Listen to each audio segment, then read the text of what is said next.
This is the AM News. Let's start from stories in the health sector. Kidney Patients Association in the country fear the worst as treatment of kidney patients across the country encounters some challenges.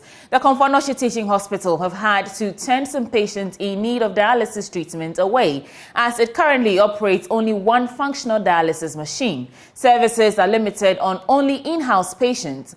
Nanaya Ojima has more in the following report. Dialysis is a procedure to remove waste products and excess fluid from the blood when the kidney stops working properly. The failure of kidney patients to get the service when necessary may lead to death. The Komfo-Anokye Teaching Hospital is a referral hospital for 12 of the 16 regions in the country. Its nephrology unit is challenged with the necessary tools for the procedure despite the relevance. Professor Oche Ademensa explains some critical decisions the hospital has taken. The truth is that we at Komfo-Anokye presently have, I usually say, 1.5 dialysis machines. And it's because one is working at full capacity, the other is working at fault. And so what it means is that we are no longer able to receive patients from outside for dialysis. So the dialysis in this hospital is restricted to patients who are within the hospital. One of the most difficult calls I have had to make as a chief executive was when I was approached by my medical director, and who posed a question as to whether or not he was okay to send patients who needed dialysis to private facilities for dialysis. As difficult as that call was, it had to be made because we do not have sufficient dialysis machines. And Mr. Minister, the truth is that for each dialysis session, it takes 4 hours. And so what it means is that if you have 2 dialysis machines in-house and you have, say, 5 patients who need dialysis, what it means is that if God does not intervene, then by the time he gets to the turn of the 5th person, he probably would have popped off. The tooling challenge of the hospital is not limited to dialysis machines. For over 18 years, the hospital has been without mammography machines. One key example is a mammography machine, which for the past about 18 years we haven't had one. And so we are picking up breast cancer cases in stages 3 and stage 4. Apparently about 70% of the cases of breast cancer are diagnosed in stage 3 and stage 4, basically because the effective screening that ought to be done with the help of a mammogram machine is not being done. Meanwhile, the challenge with spacing continues to affect the hospital's operations. Professor Dr. Ademensa explained though the hospital is constrained, they are forced to congest their facilities. Indeed, if Komfo-Anokye decides to close off the emergency center for 24 hours because it is full, and as we speak, the place is meant, orange ward is meant for 12, we presently have about 42 patients. Yellow is meant for 18, we have about 27 patients. Red is meant for 7, we have about 10 patients there as we speak now. And so if we decided that we're no longer receiving emergencies, obviously because this is full, what it means is that we are practically asking patients who come in who are turned away to go and die. The release of funds for works on the mother and baby unit comes as a relief for many in the Ashanti region. Finance Minister Dr. Mohamed Amin Adams reveals 14 million euros have been released for the purpose. Can I show you, because of the concern by our president, the directive for us to find money and address these outstanding infrastructure issues. You have seen us moving very quickly. And this visit by me demonstrates that commitment to addressing these challenges so we can bring relief to the people of Kumasi, Ashanti region. And I know that a lot of cases are referred to Komfo-Anokye from other regions of the country. For JoyNews, Nanaya Ojima, Kumasi. Unhealthy lifestyles and lack of exercise identified by the Ghana Society of Cardiology as 2 major causes of stroke continues to be mostly reported by younger persons at health facilities across the country. Concerned about this development, the society is intensifying its education on the need to be mindful about the foods consumed and with an advocacy for regular checkups. Vice President of the society, Dr. Francis Ejekum, who made this known at its annual General Scientific Meeting in Accra yesterday. Here's what he said. Formerly, we used to say that atherosclerotic cardiovascular disease is the disease of the rich countries and things, but now we are seeing a number of them. You can attest to the fact that you are hearing a lot of stroke cases on the wards. There was one time I was in a district hospital, La General Hospital, a bed capacity of about 10 beds on the ward. Sometimes about 6 to 8 of them are occupied by stroke patients. These days, we are seeing a lot of heart attack. We get calls every now and then, people having heart attack. We need to go and try to open the artery for them. There are a lot of patients with other problems like impotence, kidney disease. All of these are part of the problem. So it is a common problem. There was a study that was done in Kumasi to look at the atherosclerotic cardiovascular disease on the wards, and over a period of 10 years there had been more than 250% increase in the cases that were being admitted there. So that is a very common condition and it's increasing as well. He also called for a regular checkup and change in lifestyle to avoid cardiac-related diseases. Major thing is that the risk factors are also increasing. Our lifestyles are changing. These diseases are as a result of lifestyle behaviors, many of them. I mean, of course, there are few people who have genetic conditions, but many of them are as a result of lifestyle changes. The way we eat, the kind of food we eat. I mean, people are now eating more energy-dense meals, fast foods, cholesterol, excessive salt intake. People are eating less of fruits and vegetables. People are not exercising. We go and sit in our rooms. In fact, there are people who wake up from their bed, sit in their cars to go to work, and then come back, sit behind the television and sleep. There's no exercise at all. And then even less sleep. Sleep deprivation has also been noted to be one of the risk factors.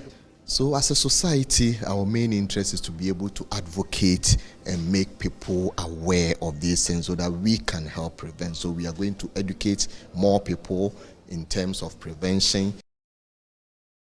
General Secretary of the Society, Dr. Lambert Appiah, called on government to make the training of cardiopulmonary resuscitation by national service personnel mandatory. He also urged companies to train some of their workers on how to administer CPR, which can easily save some lives. I'd like to also make the humble appeal to various institutions, corporate and individual institutions to at least make sure that there is provision for these automated defibrillators in their offices. Make sure at least they, select or individuals within these various institutions to have some basic training so that they can roll over to the other membership of that organization.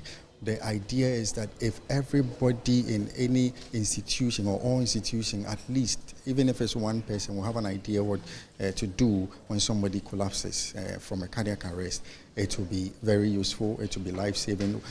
Even if a young person, like we hear these days, young person, oh, we collapsed, if somebody knows how to do CPR, who knows, it may be life-saving. So local, international organization, once you're running a business, you have some kind of,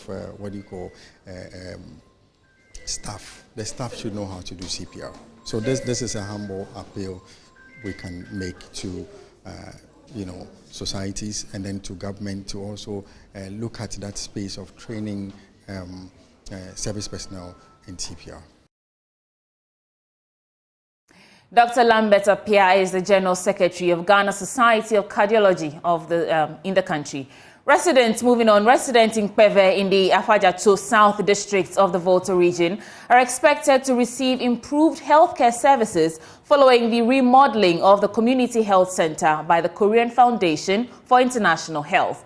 The remodeled facility is equipped with the requisite logistics to provide primary health care, including improved maternal services to eradicate maternal mortality and complications. There's more in the following report. The Peve Health Center previously operated in this structure, which had limited space, impeding quality healthcare delivery. Nonetheless, with funding from the Korean Foundation for International Health, a well-equipped facility has been constructed. It is furnished to meet the basic health needs of residents. The Volta Regional Health Director, Dr. Crisantus Kubio, enumerated the objective of the facility, which falls under the Maternal, Newborn and Child Health Care Project being implemented by Kofi.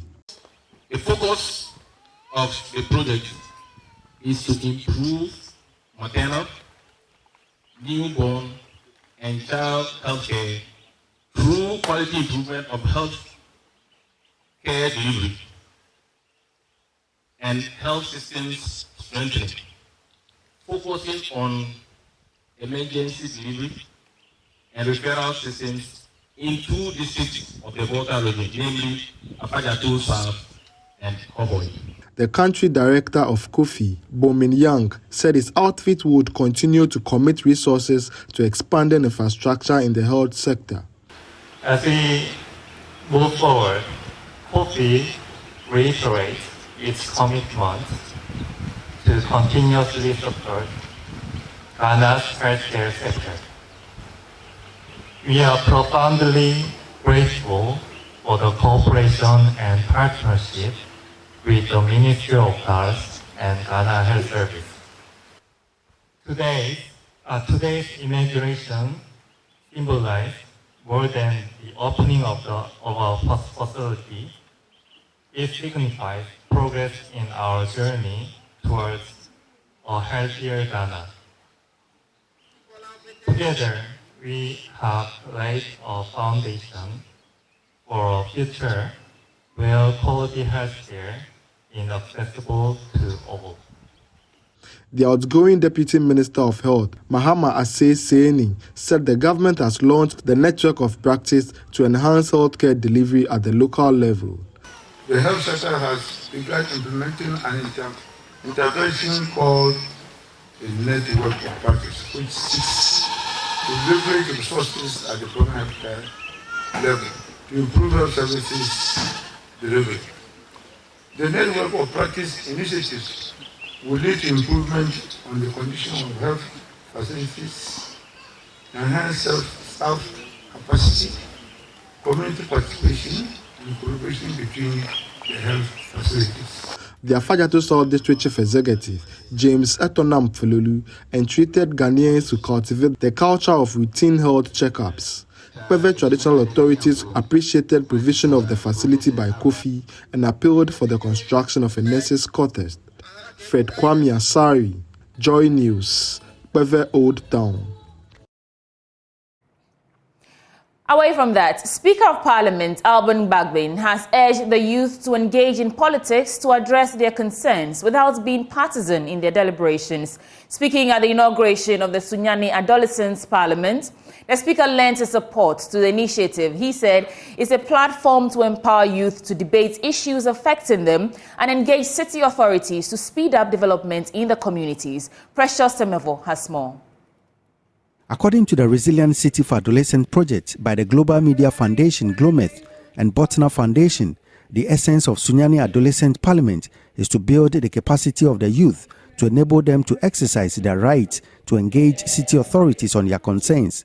Speaking at the inauguration in a parliamentary setting in Sunyani, the Chief Executive of GLOMETH, Raphael Godlava-Henu, said the initiative would be sustained to help address the developmental concerns of the youth. What we are doing under the Resilient City for Adolescent project is to build their capacity in terms of advocacy, build their capacity in terms of generating evidence, and also build their confidence level so that they will use that opportunity to engage with the stakeholder within the Sunyani city. We have established what we call intermediary city ecosystem platform. It's a platform of all key stakeholders within the Sunyani city. When the adolescents identify those kind of issues, then they'll be able to identify a stakeholder who will be able to address those issues. And I know by the support of all key stakeholders, Adolescent Parliament will be sustained and provide a lasting solution to issues affecting adolescents within the Sunyani municipality. Sunyani has been zoned into 19 constituencies with elected members of parliament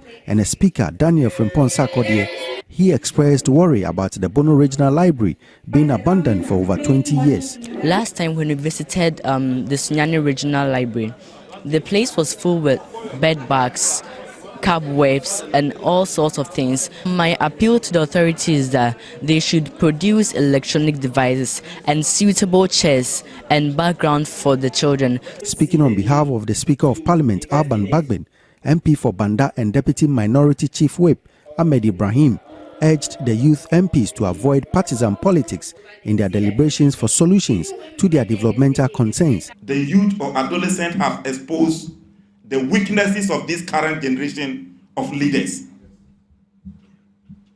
I think nobody who saw that video of the library, whether NDC MP or MPP MCE, was happy. But this is the voice we are giving to you, the youth. Speak out. Point out our weaknesses. Don't say, oh, it is not politics. Do politics. Politics is not a bad thing. Politics bring out democratic dividends. That is development. However, partisanship is what is evil. And that is what is killing us. When you spoke, I was humbled. Nungwa library is finished. Eagles library is finished.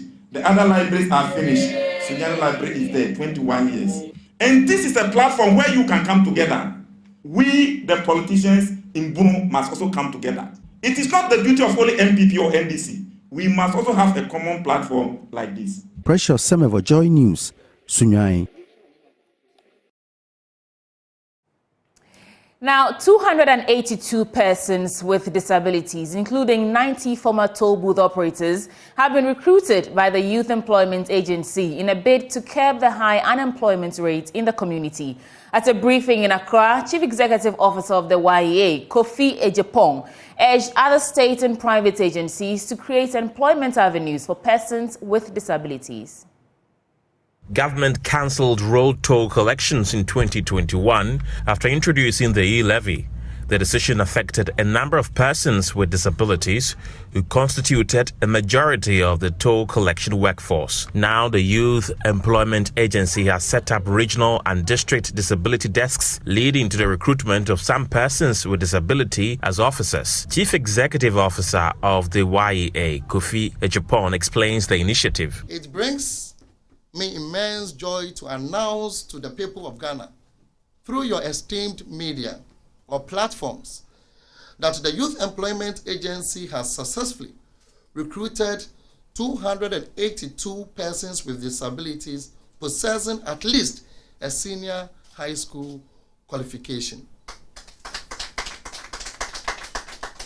And I repeat, it brings me joy, immense joy, to announce to the people of Ghana through your esteemed platforms that the Youth Employment Agency has successfully recruited 282 persons with disabilities possessing at least a senior high school qualification.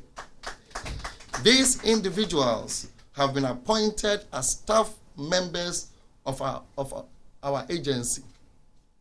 These individuals have been appointed as staff members of our agency, with those holding diploma or higher qualifications assuming roles as regional disability desk officers, and those with senior high school qualifications appointed as district disability desk officers across all 16 regions and 266 operational districts, respectively. President of Center for Employment for Persons with Disabilities, Alexander Kujo Tete, said his outfit is able to employ only 20% of those who apply for jobs. He's therefore calling on other sectors to employ persons with disabilities. The center was established in 2008. Okay, I can say that on average we have received over 3,000 applications, not applications, CVs of graduates who want employment.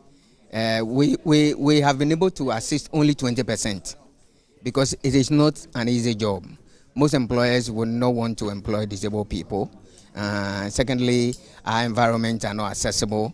It becomes a huge problem. A percentage of the District Assembly Common Fund is set aside to address the concerns of persons with disability. Chairperson of former toll booth workers, Rashad Mohammed Ramat, says accessing that money has been challenging. We are going to deal about issues of persons with disability in our district, the inclusiveness, so that they will be part of the district. There are issues of persons with disability in our district that are, example like our common fund, the way they are treating us at the district is very, very bad. When it comes hardly for persons with disability to get it. So that is going to be more of our focus. The Youth Employment Agency says it is working on ways to employ the rest of the former toll booth workers.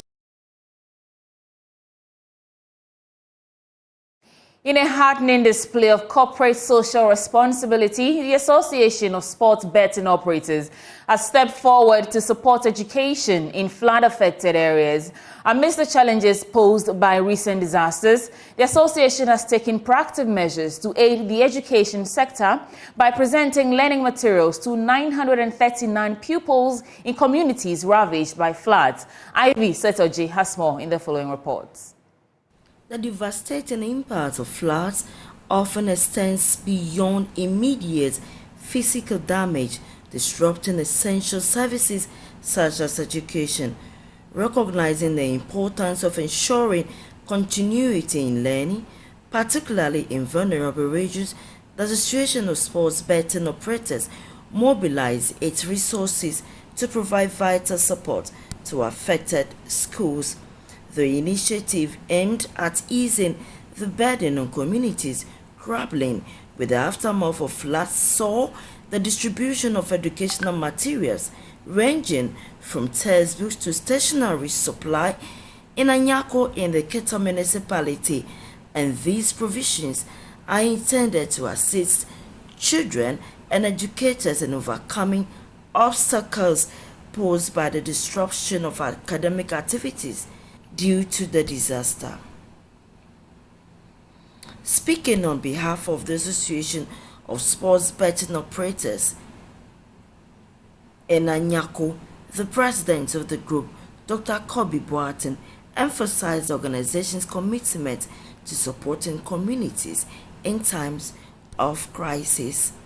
We heard of your plight and what had happened some few months ago. And because of that, I spoke with my treasurer as to the needs of the various communities around. And from your community, we got to be aware that you might need stationery and books for the schools that are around this area. So we took my delight in that and then procured all these stationaries, and today we came down here to commission them, and also to say that if in future you need any other further assistance, you'll feel glad to ask, and we shall be glad to be here in time to make sure that you have them.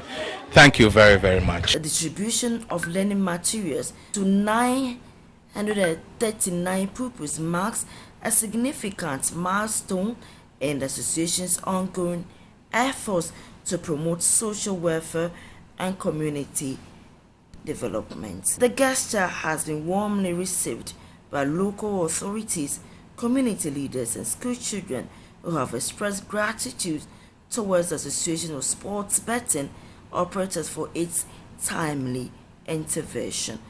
Togbi Dukui Atipo received the items on behalf of the community.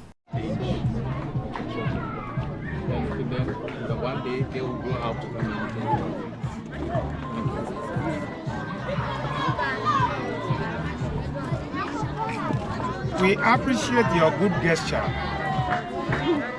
Nature, and for that matter God, has given talent to each and every one. However, we go to sharpen this talent, giving talent in the formal educational sector. Materials and other relevant tools are very necessary to be used to achieve that purpose. It gives enabling environment for effective teaching and learning. It is in light of that we, the chiefs and the people of Anyakokong, appreciate your gesture and thank you very hippopotamously. As the affected communities strive towards recovery and rebuilding, initiatives like these serve as beacons of hope, reaffirming the resilience and solidarity of communities in the face of adversity. Ivy Satoji, JoyNews, Anya.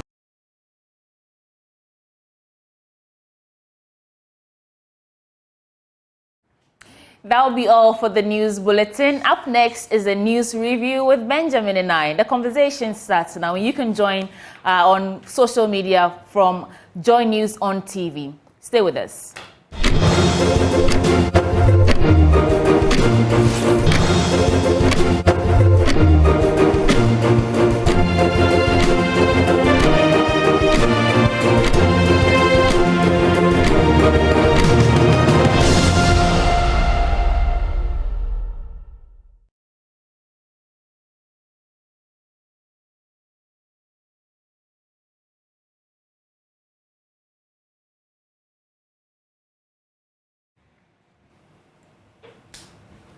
Who's hosting whom? You! Well, here we are. She's hosting me. I thought you would go, as always, talk about how you were hosting me. Welcome back on the show. Benjamin has joined me for the news review. Although this is your bit, you know. This is my what I asked. But I like to host you, Benjamin. How are you feeling this morning? It's Friday, and we are sort of It's good it's a Friday because Mantaya, let me just leave it that way. I had quite an experience yesterday. Yesterday was hectic. The week has been hectic. We've been out and about, you know, doing what we need to bring the best of content to our viewers. Sometimes they have no idea what it takes to do this back to back, but we do it for God and country. I must say, though, that this is becoming a problem. Do you know what? How so? Tell me. The fact that we unintentionally, from time to time, use the same colors. So I get in and I look at her and I'm like, hey, what's going on? It's been happening quite a bit. Yeah, it's telepathy, you know. We're sort of communicating. Telepathy? Yeah, we're communicating in the spirits. Or perhaps, you know, there's I read some sort of research that was conducted that if you're a professor, for instance, you teach Sunday school. Let me use you as an example. If you go to Sunday school this weekend and you keep saying red, you repeat the word red like 10, 20 times. There's a likelihood that your children might pick something red the next morning because it's been ingrained in their head. It's in their subconscious. So perhaps this is something that's happening. Although I do not remember anyone mentioning brown or whatever it says we're wearing. Yeah, well, I guess there are different shades of brown, though. But what you just said about the subconscious and repetitiveness reminds me of that 20-something movie, Focus. Will Smith is in it. Okay. They are... I wouldn't call them thieves because this is on a higher level, but they do certain things. And there's a man, I think Wu is 5 in Chinese or something, and they kept showing him something along those lines. And eventually there was a gamble, and they gambled on something, and how they could tell he would pick 5 because they had subconsciously been priming him for the number 5, and he didn't even know.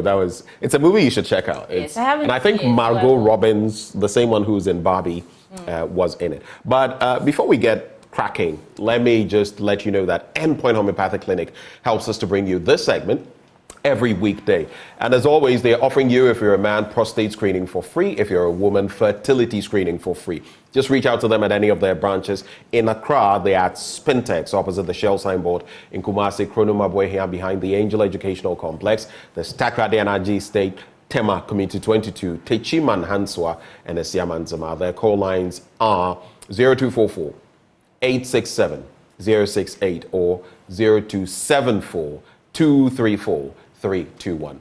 Endpoint Homeopathic Clinic, the end to chronic disease. But back here What would you say has been your most topical issue for the week before we get into the papers? Oh, Osei Bonsu's. You know, the saga. Tuesday, I don't know what's happening. On Tuesday, the majority holds a caucus and say the caucus holds a press conference and say that they don't intend to change their leadership. Right. I even saw one of my colleagues here asking about the issue when he said no comments. I think it was our very own yes. Dixon, Dr. Dixon Adomaku Kisi spoke. We heard Joseph Osei Wusu, the first deputy speaker, among others. No, there's no intention to change leadership. No means no. And then suddenly he resigns. Matrikil. So for me, I'm curious to know what's happening. And then this morning I find out Baumia has picked him to chair the manifesto committee. No, that's been in the works. No, yeah. So I'm thinking perhaps it was a long play coming and we didn't see it. But if so, why the need for the press conference? Why trick us into thinking that you have no intention of changing your leadership? So that's what's been in my awareness this Maybe not trickery, maybe uncertainty, maybe not going about things the right way. Some people say he had been spoken to already, others say this and that. But there are others who have also suggested that this could go either way. It could go well, bode well for the MPP, or it could blow up in their faces, looking at, is Afenyo Markin the right person? Maybe aggressive, yes, but does he have the tact and everything that is needed to? So it's a game that will play out ahead of election 2020. And this is the time all the players, starts putting in their bets and pawns and whatever cards they have to play, because election year is here. And of course, we at JoyNews are ready for you to serve you the updates of everything as and when it happens, from both two major parties and the independent ones and the other ones who are vying for the enviable position to be president of this country. What about you, Benjamin? Yesterday I saw you hosted the man contending Afenyo Markin's seat. Yes, Mr. Kofi Annan. Yes. I had an interaction with him, James Kofi Annan. And he makes mention of very interesting dynamics. He was a member of the MPP. Yes. And then he switched and became a member of the NDC. He's been in the constituency. And one thing, he talks about the fact that he, without being a member of parliament, has single-handedly created lots of jobs. He owns a radio station. He owns this, that. I mean, I don't know whether there's a school in there. He says currently he employs 300 people. Yes. And listen to some of it. I schooled in Winneba. So I was thinking to myself, maybe all these things happened after I left, because I haven't seen the school, the radio station, and all that. Right. That's why I brought it up. But Winneba has yes. So we have Windy Bay, Radio Windy Bay. We have one on campus. But would you know who owns what? Yeah, well, okay. So that is the story. But something that he mentioned that I found worrying, the bit about his putting billboards out there, up to about 40, not just the big billboards. Some of them are small, but the big ones, I think he mentioned about 11, and they had been vandalized. Do you remember Cheddar? Yes. Nana Kwame Bediako. His billboards were vandalized and all of that. And this one, he says, James Kofi Annan says, his billboards are literally cut from the base, cut off, and replaced with billboards bearing the image of Afenyo Markin. Yeah. So that's where it becomes a bit, he was talking about the provocations and everything in between, and that the central region, I believe he's the lead communicator or something of the sort in the central region for the NDC, should go the way of John Mahama and all of that, and that he has done way more health and all of. I mean, that was what he mentioned. There could be arguments from the other side, but I think, especially in respect of how politics is done, we have to keep it civil. Treat the other person. It's unusual that our politicians use facilities and resources to play a game of who wins political advantage. Yesterday, I was at the Chips compound, Benjamin. Right. Oh God, they nearly pushed me over the edge. And it turns out that facility was completed in 2016 and commissioned under former President John Mahama's presidency, administration. But they've used the place for various activities, child weighing centers, as registration center for Ghana Card and other activities. Yet they're refusing to operationalize it for the intended purpose. So when the current administration needs to use the facility, they open it up and do whatever they need to do. While then they shut it again. Then they shut it. When we got there, it was under lock and key. And then the guy told us, the guy from the MPP, the one communicating for the NPP, said there were no lights. And there were no equipment in there. And I see you wanted to get in there to check whether there was equipment or not. And did they allow you to? Oh, no, but they opened the gate, so we couldn't get into the building. And so after that, I asked the cameraman he brought something and said, we can test if there's light. I said, yeah, go ahead, test if there's light. And he tested, and there was light. And I told him, so they did something electrical just to check, because there are ways, and there are even these testers. Yes, we tested for it. So it turns out that truly... So it turns out that they were not being honest. No, they weren't being when they were telling you there was no light in the place. And that the place was not well equipped to be operationalized. So and that was why they were resisting when you said, okay, if there's no light and there's no equipment in there, let's see what's inside. But that's stunning. This place is supposed to augment the services of LECMA and the other hospitals, because, Teshi is a close-knit community, and getting to LECMA in the case of an emergency is difficult. So there's a lady who says that she's using her shop as a place for weighing instead of the CHIPS compound, which is just about 500 meters from her place. And so, it's not unusual that politicians want political advantage over who opens up a place, who puts up the biggest billboard, who, it's just a game we all play. I guess it goes back to that definition of politics, which Dr. Kwame Asah-Asante, my former lecturer, will often bring to bear. Politics was defined by someone, I've forgotten the person, but as who gets what, when, and how. Politics. Who gets what? How it matters. Who gets what, when, and how. And if you look at it, you'll find out that these are things that reverberate throughout society. But let's get into the papers. Yes. I have the Daily Graphic and the Daily Statesman. What do you have? Daily Guide and the New Finder. Let's start from your end. On the front page of the Daily Guide, it says, Bawumia picks Boakye Bonsu to chair MPP Manifesto. And then the interesting story of Hajia Foro, Ghanaian socialite, if I should call her that. She's been speaking, hasn't she? Yes, that she's guilty. And she deactivates all her social media platforms right after this revelation that she was indeed involved in organized crime. I watched Upfront with Raymond Akwa, who hosted someone from Yoko, and he said it's not actually a crime to find love or to trick someone with, promises of love and affection. Matrikil. But the crime have you ever felt victim, before I continue? Fallen victim to what? Has someone ever tricked you to fall in love with the person and you find out that it's not actually love or affection, they're coming for something, they have I remember a bit of one. A bit of one. So there's a series of it. No. But I'm saying that, but I'm saying that there was this one person, maybe two, there's a lot of dishonesty out there. Yeah, and so that's why you have to be very careful about some of these situations. No grief for anybody. But it's no, we very don't go common. grief for anybody. It's very common for women to lead men on to think that they are in for... Or maybe the other side, it's becoming very common, especially in Ghana, for men too, to think that once a woman is being nice to me, she wants to have something to do with me.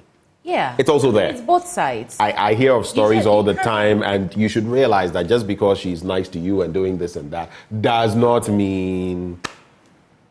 In most cases. So sometimes test the waters, as in dip your toe in and find out before you... Dip your toe in? Yes. Okay. Be sure. Know whether it is X or Y, but don't go assuming. I've heard weird stories of people who assumed, and then all of a sudden it was like, but I was being nice to you because now why are you? But how will you know? For example, this thing, it's not just women out there who are tricking men. Some men even pose as women online just to trick people. Cybercrime. Yes. So how do you know? How do you confirm? Even when you request a video call, they have mechanisms in place to make you believe that you're indeed speaking with a woman. And now with AI, I think it's over 200 million euros or dollars or so. Someone was tricked at a bank The person had gone through all the protocols. They even had a meeting. You could see the people and talking like a board meeting. Everything was AI and deepfake. Yesterday, I was listening to a program on the BBC where it's become so, recently there was something purportedly from Biden, which was not from Biden. AI deepfake. And the technology is getting, we've been attacked here. My face has been used, bless us, so guys' face, those infomercials and all of that. The information on Gmail? There was a notice going around that Gmail will be shutting down. Which was fake. Those usually you would take them with a grain of salt immediately. Yeah. But I'm saying it's become very, and there's this company that has come up with an app. So here's the technology they are using to determine whether it is a fake voice on the other end. Okay. Because there are people from Ghana calling people in Latin America, in Europe. And do you know what they're doing now? If the person speaks, the person will obviously not sound European or Latino or Latina.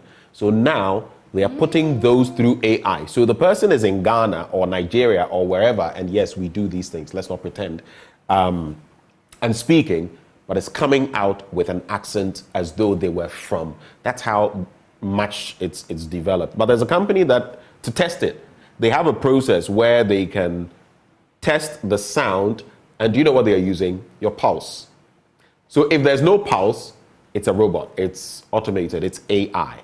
If there's a pulse, then you know it's a human, it's a real human being interacting. This is a Mission Impossible level. That's how we are.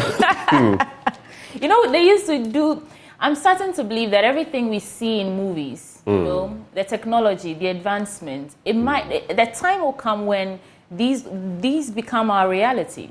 Because everything we see, in fact, is created out of thought. Somebody thought about it and then decided to try and see if it will work.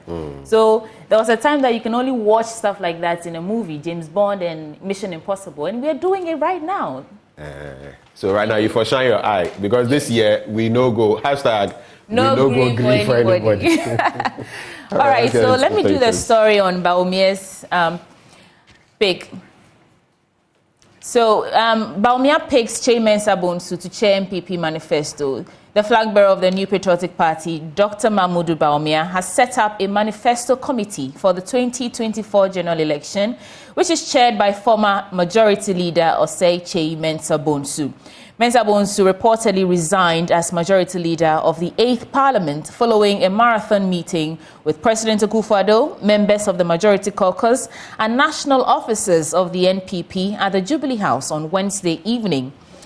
Daily Guide gathered that at the meeting, Boakye Bonsu, who is the MP for Swami, tendered his resignation and thanked the president and his fellow MPs for the opportunity to serve the party in Parliament. Now, on the issue of unity, according to sources, Mr. Mensah Bonsu stated at the meeting that he had served the party to the best of his ability and did not want to be the center of the storm. So there's a storm. So he was stepping down to allow unity and peace within the party's ranks to successfully prosecute the Breaking the Eight agenda. Benjamin? Well, it may not necessarily be that he's indicating there's a storm, because the eye of the storm is the most active, the most focused place. So maybe he's saying, I'm moving away from being the focus, the number whatever in my party. You remember the issue of the speaker, and I'm number 3 and you are number what? So he is number 1 in Parliament as far as the MPP is concerned, but maybe no longer. But that was a little conflict there, in the beginning. But it's good that they've cleared the air, he's gone, and now we know he's stepping into other shoes, and, So let's just keep monitoring and see how that fares. Yeah. Sexy Dondon is it? Oh, no.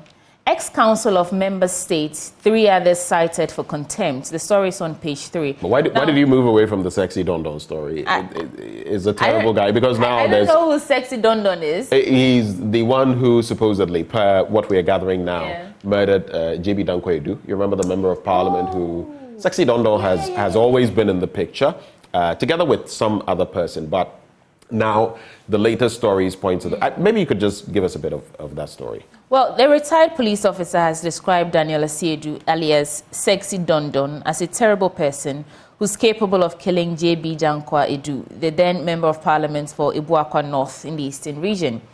Assistant Superintendent of Police Daniel Nkrumah, who investigated the murder of the MP about 8 years ago, was rebuffing a claim by lawyer for the accused that his client's stature did not match that of the deceased, hence could not have been able to overpower him, let alone kill him. Well, so some details. So Daniel Esiedu is before the courts, facing charges of murder and conspiracy to commit robbery, while Vincent Bosu, who has been charged with conspiracy to commit robbery, is also, that's him in court. So that's it on Sexy Don Don. What do you have, Benjamin, while I get into other stories? No, you can get into other stories. There's something here about saving the soul of journalism. I like this one. Nowadays, it's an opinion, a thought piece from Kwesi Kojo Kokovi. I'll just read a bit of that. Nowadays, I lament over the lack of newspaper vendors on all major streets of Accra and other major towns in the country. Does it tell a story? I wonder. The near collapse of the soul of journalism, newspapers, has caught up with me. Anytime this issue comes up, many people, especially the newspaper journalists, lay the blame at the doorstep of social media. What do we see now? Most media houses, organizations are gravitating or have moved towards the online version, hoping to rake in some revenue from there. The sad thing is that most media owners are taking the easy path to overcome the challenge instead of thinking outside the box. It is not only the new media that is killing the newspaper industry. Radio and television are the biggest threats to newspaper journalism. I think he's talking about the soul of newspaper journalism. Right. But of course, everyone wants to make money. The company, these media organizations need to be able to pay themselves, keep running, So if we are moving towards avenues that actually bring in income, I don't see anything wrong with that. So perhaps the newspapers or the newspaper journalists need to do more for themselves to put their papers out there and, gain some relevance so that they can also make revenue for themselves. But of course, there are apps that give you the headlines, the newspapers, all the stories. In fact, it breaks on the internet before it appears in the paper. So there's a delay. If you're only waiting to get your stories from the newspaper, you'll be left behind. So I understand where he's coming from, but I think it's also the responsibility of each one for himself. You, the newspaper organization, what are you doing to ensure that you're raking in some revenue and you're not booted out of, relevance? What do you think, though? I mean, in a world where newspapers are printing from the New York Times to others online and all of that, Daily Graphic Online, My Joy Online and all of that. I mean, My Joy Online is not a newspaper technically, but even the newspapers are going online hard and they're getting subscribers and all of that. It's the way to go. So if you're going to do print, then you'd better have an avenue of sustaining yourself. No one does business to lose. So that's just it. But let's, if we have some other newspaper headlines.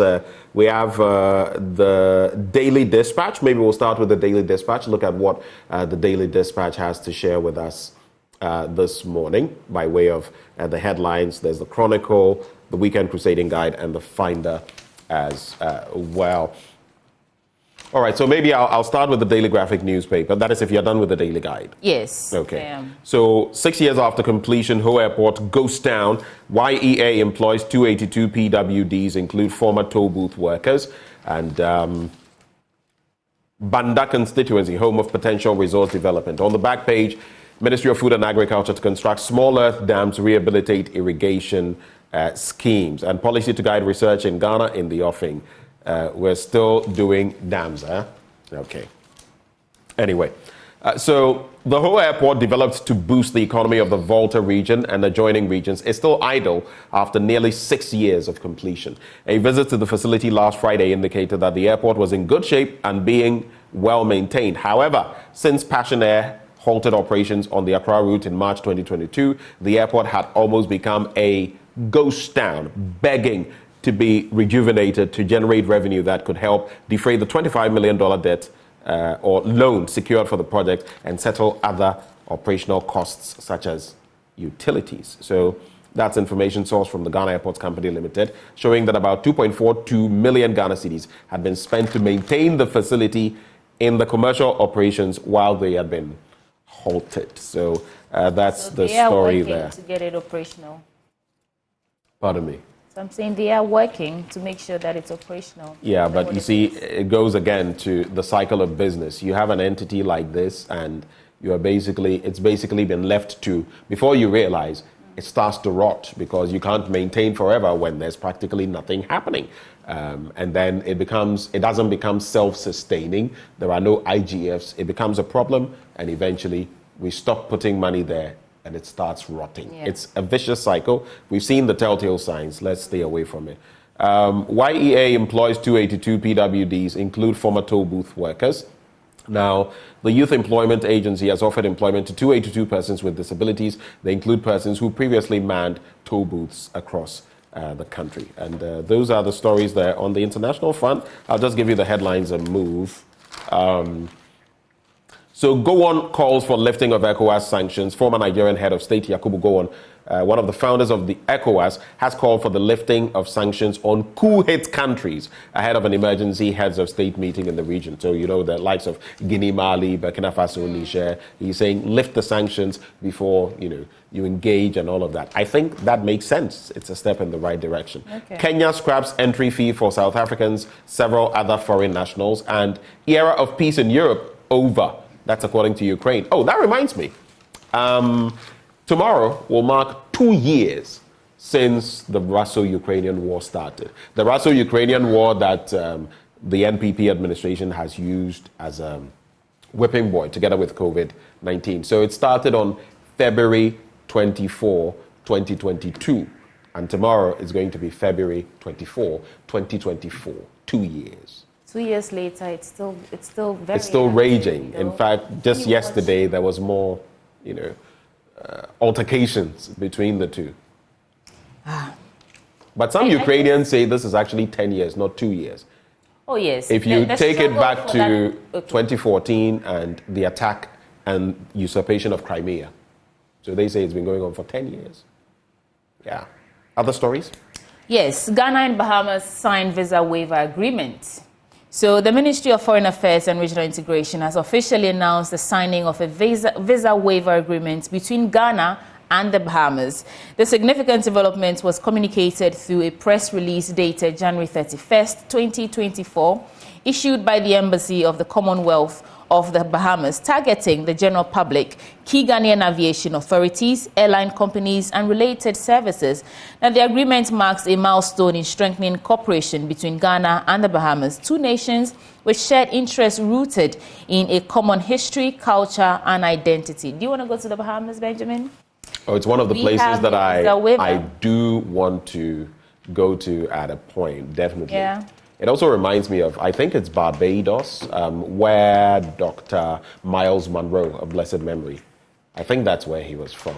Okay. Yeah. So now let me get to the new finder. On the front page, it says, EcoBank Ghana are celebrated for zero malaria business leadership. Appenyo Markin takes over as majority leader. Patricia Apieje is his deputy. The story is on page 2. I'm going to that now. Following the resignation of Oseiche Mensah Bonsu, Alexander Appenyo Markin, the deputy majority leader and MP for Ifutu, has been designated as the new majority leader. Patricia Apieje, the MP for Asokwa, will serve as his deputy, and Frank Anodompre, the MP for Insawa Madrigri, will remain the chief whip.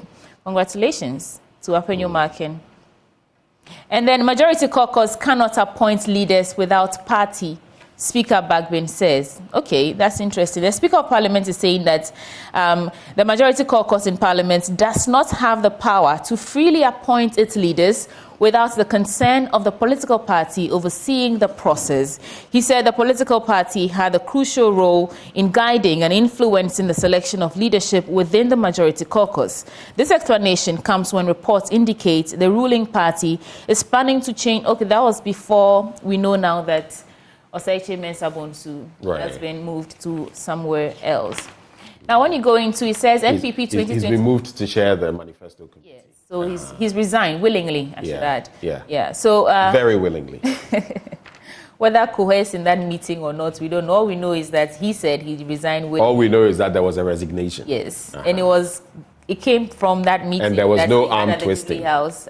We were not in there, so. You and I were not there. No. The pink sheets. Do you have the pink sheets? I don't have the pink sheets. So let's go with what they are telling us. Yes, please. Yes. Okay. Please. Until we know more, this is what we are going with. We don't even want to know. At this point, it is what it is. So, water crisis hits OT Tech. Students roam in town for help. Hey, Ghana and water.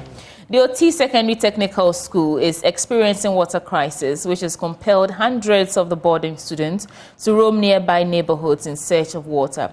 The Ghana News Agency spotted most students with yellow gallons roaming in search of water during classes hours. Some students expressed their frustrations and said they, quote, "We have been experiencing water crisis since school resumed, and this is adversely affecting our academic life." Of course, it will affect your academic life when you go to school and you have to be roaming. This problem is like over centuries old. Water crisis. When I was in school, we used to go to town to fetch water, and some people would have to sponge their water because they didn't want other people to take it. And whether you sponge your water or not, someone will still come and take that water. So I sympathize with the students of OT Tech, but we have to wrap this. It's been in the northern region as well, yeah. In Tamale. Even right here in students Nsawam. going through with gallons, town with gallons and everything. It's a serious issue. But some of us even take advantage. Some students take advantage of water crisis to go to town and do their own things, without exit, because you have a bucket, you can just get out of town and nobody. Yes, in Tuntum pene brochako. Nam from Bono. What you see? In other words, Ofa Bronya Hwari Akoko. Is that but anyway, the same lines, right? We are along the same lines. Okay. Unfortunately, we can't bring you any more, but just stay with us here. Later after sports, I'll be sharing with you my blunt thoughts titled "Staggering Unemployment, a Legislative Circus, and the LGBTQI Bill. Crucial Issues in Ghana." So I'm going to be talking about unemployment, and this morning we'll be hosting the government statistician, Professor Enim. I'll be talking about the legislature and happenings, NDC, NPP, and I'll also talk about the LGBTQI bill and happenings along those lines. You don't want to miss that. Before we get into sports, Endpoint Homeopathic Clinic helping us bring you this segment, and they're offering prostate screening for free if you're a man, fertility screening for free if you're a woman. Reach out to them here in Accra at Spintex opposite the Shell signboard, Kumasi, Kronoma, Boakye behind the Angel Educational Complex, Takrady Energy State, Tema Community 22, Techiman Hanswa, and Esiaman Zama. Their call lines 0244 867 068 or 0274 234 321. Endpoint Homeopathic Clinic, the end to chronic disease. Stay with us for sports. Up next.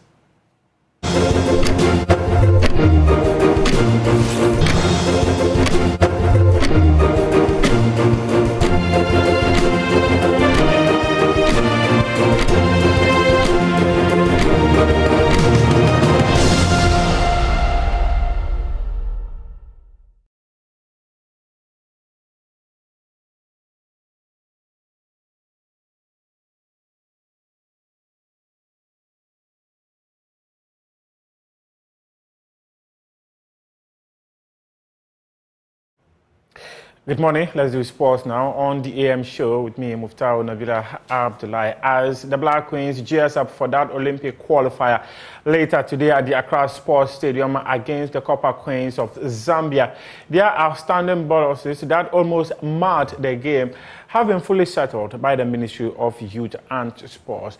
The Sports Ministry gave the players checks at their hotel at about 2 p.m.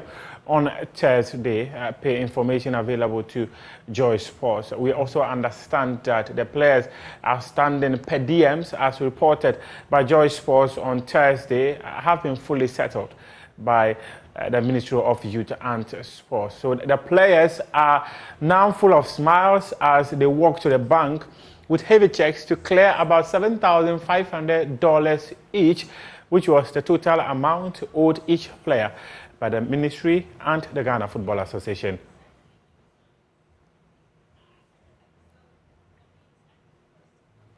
The team held its final training session at the Accra Sports Stadium on Thursday, and my colleague Lawrence Baidu was there to watch the training session and comes through with this report.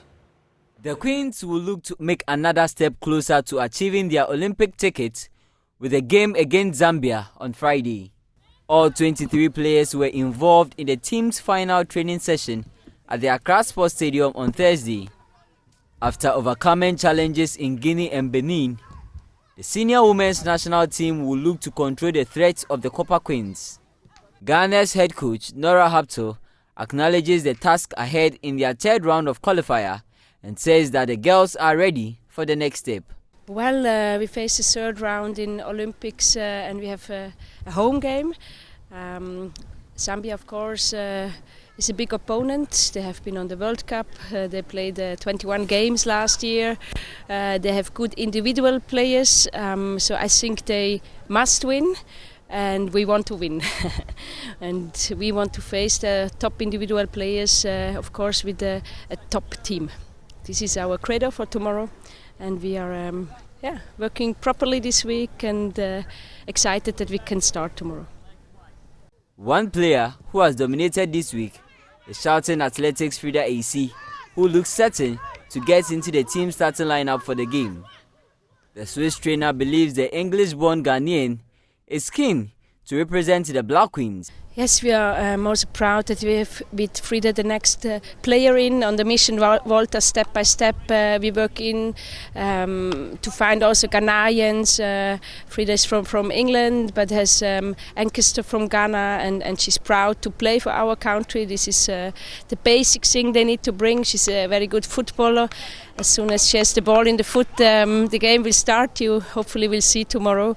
And we work also on other 4 or 5 players. It's a process to bring them in, but I'm proud that she commit and her heart is beating for Ghana. Despite the absence of key players such as Kusi, the team is optimistic about a positive result against Zambia on Friday. A full house at the Accra Sports Stadium for the Black Queens in their finals training session. History not far from being achieved. Nora Hapto has done so well, but the game against Zambia will be a real test as to whether the Black Queens are ready for the next step or the Copper Queens will advance. Lawrence Beidu from the Accra Sports Stadium for Joy Sports.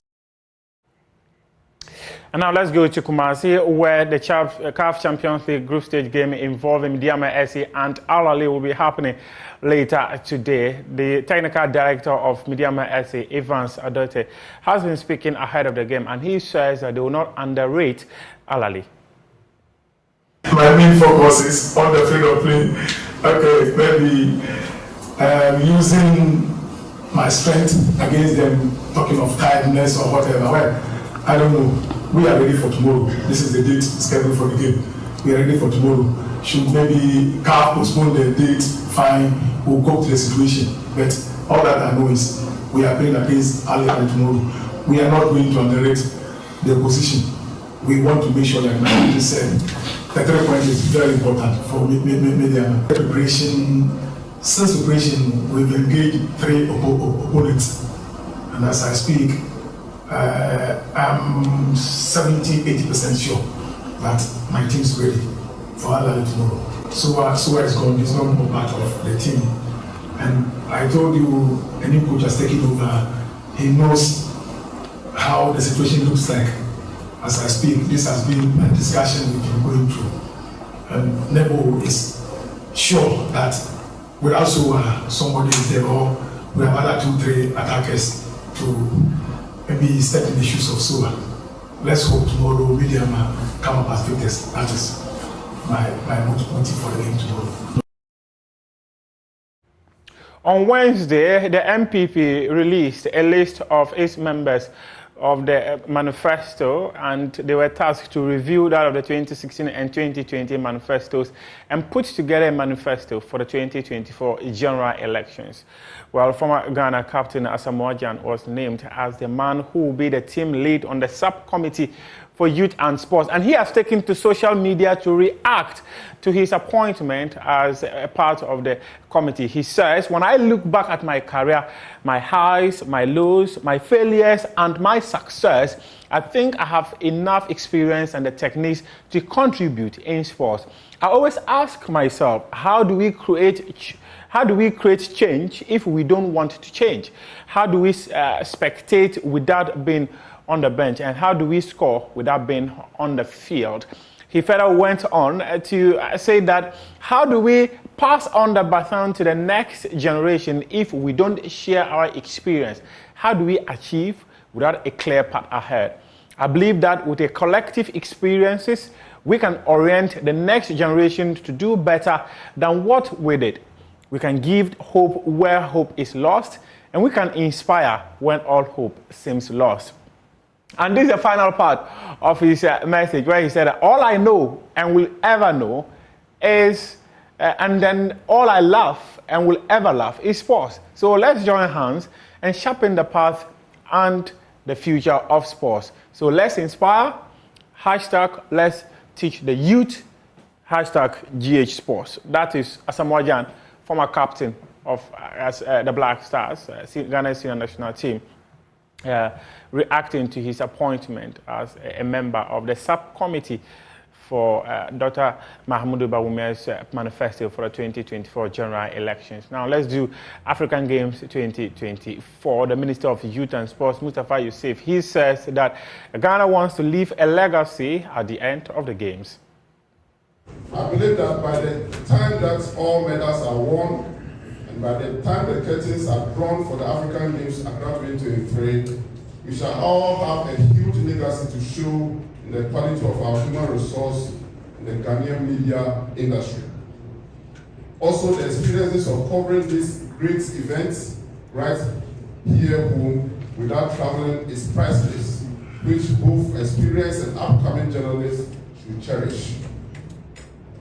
Not only many Ghanaian journalists have unique experience of covering the African Games, this is here for you. And my brothers and sisters in the media, let us all embrace this huge opportunity. As the mouthpiece of our country, you are the greatest ambassadors for the 2023 African Games Accra 2023.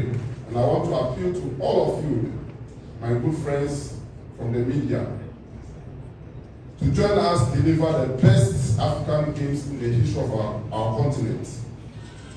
We have the biggest responsibility of making sure that all of you, and we make Ghanaians proud. And I urge all of you to give us the needed support, because we cannot do it without your support. Of everyone is required to be able to host a successful African Games. And reports picked up by Joy Sports last night actually revealed that the Legon Sports Stadium is, the lane markings are completely done. Well, the Ghana Athletics and the Ghana Education Service had decided to invite about 57 schools for athletics championship at the venue as a way of testing the facility and the new equipment which have been acquired. However, the local organizing committee, they have decided that they will be handing over the facility later today to the organizers of the opening ceremony that will be happening somewhere March 8th. So what it means is that the Legon Sports Stadium might not be available for the event again. So the Ghana Athletics would have to postpone or reschedule a different date for their event, which is most likely going to happen in Kumasi, because it is quite necessary for that to happen, because some of the officials who are going to officiate at the African Games must go through a practical testing process before they are certified by World Athletics to be able to officiate at an event like the African Games. So the local organizing committee said that they're going to hand the facility out to the people who will be doing the opening ceremony to start preparations for the opening ceremony. So the testing of the tracks as well as the equipment which have been acquired for the games might not happen again. The date initially scheduled for it was March 26, which is next week, Monday.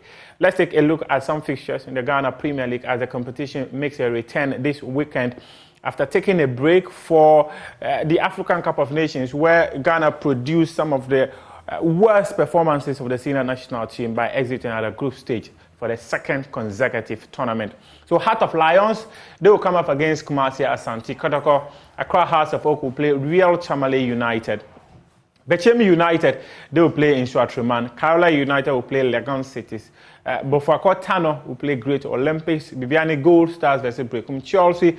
Ediana Stars will play FC Samatex. Accra Lions comes against Midiama SC. So this game has been postponed because of Midiama's engagement in the CAF Champions League. And Nations FC's game against Dreams FC as well has also been rescheduled due to Dreams FC's engagement in the CAF Confederation Cup. So the teams that will play in the CAF interclub competitions, their matches would not be happening this weekend. Let's go to Europe and bring you some of the fixtures too of matches that will be happening in England, in Italy, in Spain, and the rest of the world. So fixtures for England first, where some of the big matches will be happening effective tonight all the way up to Monday. So we have Aston Villa come up against Nottingham Forest. Brighton will play Everton. Crystal Palace will play Burnley. Manchester United versus Fulham. Bournemouth versus Man City. Arsenal versus Newcastle United. On Saturday is Wolves versus Sheffield United. And on Monday, Mohamed Kudus's West Ham United will come against Brentford. So these are the fixtures for the English Premier League. And in Spain, Real Sociedad will play Villarreal. Granada will come against Valencia. Barcelona versus Getafe. Deportivo Alaves will play Real Mallorca. Almeria versus Atletico Madrid. Cadiz will come against Celta Vigo. Real Betis versus Iñaki Williams' Athletic Bilbao. And Palmas will come against Osasuna. Real Madrid versus Sevilla. And Girona, which is the surprise package for this season, play Rayo Vallecano. So these are the fixtures from La Liga. This is a wrap up AM Sports here with me, Muftau Navila Abda. The show continues right after this.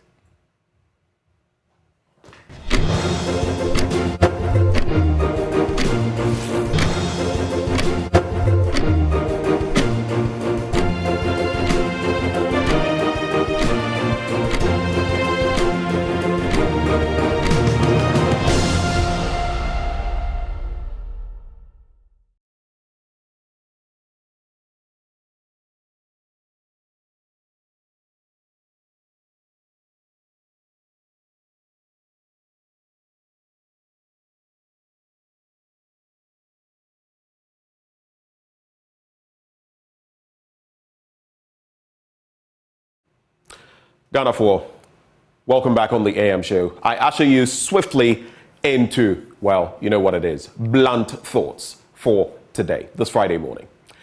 Now, today I'm going to be talking about staggering unemployment, a legislative circus, and the LGBTQI plus bill. Crucial issues in Ghana. Staggering unemployment, a legislative circus, and the LGBTQI plus bill. Crucial issues in Ghana. But before I even go there, 3 issues. There's so much percolating in my mind that I'd like to just throw out there, because I do not understand. Why do we have to, in 21st century Ghana, in 2024, have our young ones in senior high schools walking around town to get water? Why is it that our senior high schools would be without light? Because the right things have not been done, because bills have not been paid. Even if you have the money and the right thing is not done in any employment setting, what you should do, the bill is not paid and the light goes off, someone's head will roll. That does not happen in Ghana. I don't understand certain things. And even more boggling for my mind, sports. Our sports, and I'm not being euphemistic, is in the toilet right now. It is true. Which of our sports are we faring well in? Ghana is a known footballing and boxing nation. How have we fared? We don't have any world title holders. We're not winning any trophies anywhere. And here's what irks my spirit. You look at facilities like the Accra Sports Stadium, and recently, from what I gather, they had to fertilize the pitch after someone had paid X amount of money, and the National Sports Authority had claimed someone had paid Y amount of money, which you see the disparity of about 100,000 Ghana cedis. Where that money went, no one knows. Then now, after the damage has been done, we fertilize the pitch with human excrement, fecal matter. I hear a program had to be cancelled because of that. I don't know what goes into our thinking in this country. Even worse, when you see that men's football is at an ebb, complete ebb, nothing is working. We keep spending money, more money, throwing good money after bad money because the system itself is rotten. Then there's a call for the women's teams to get more.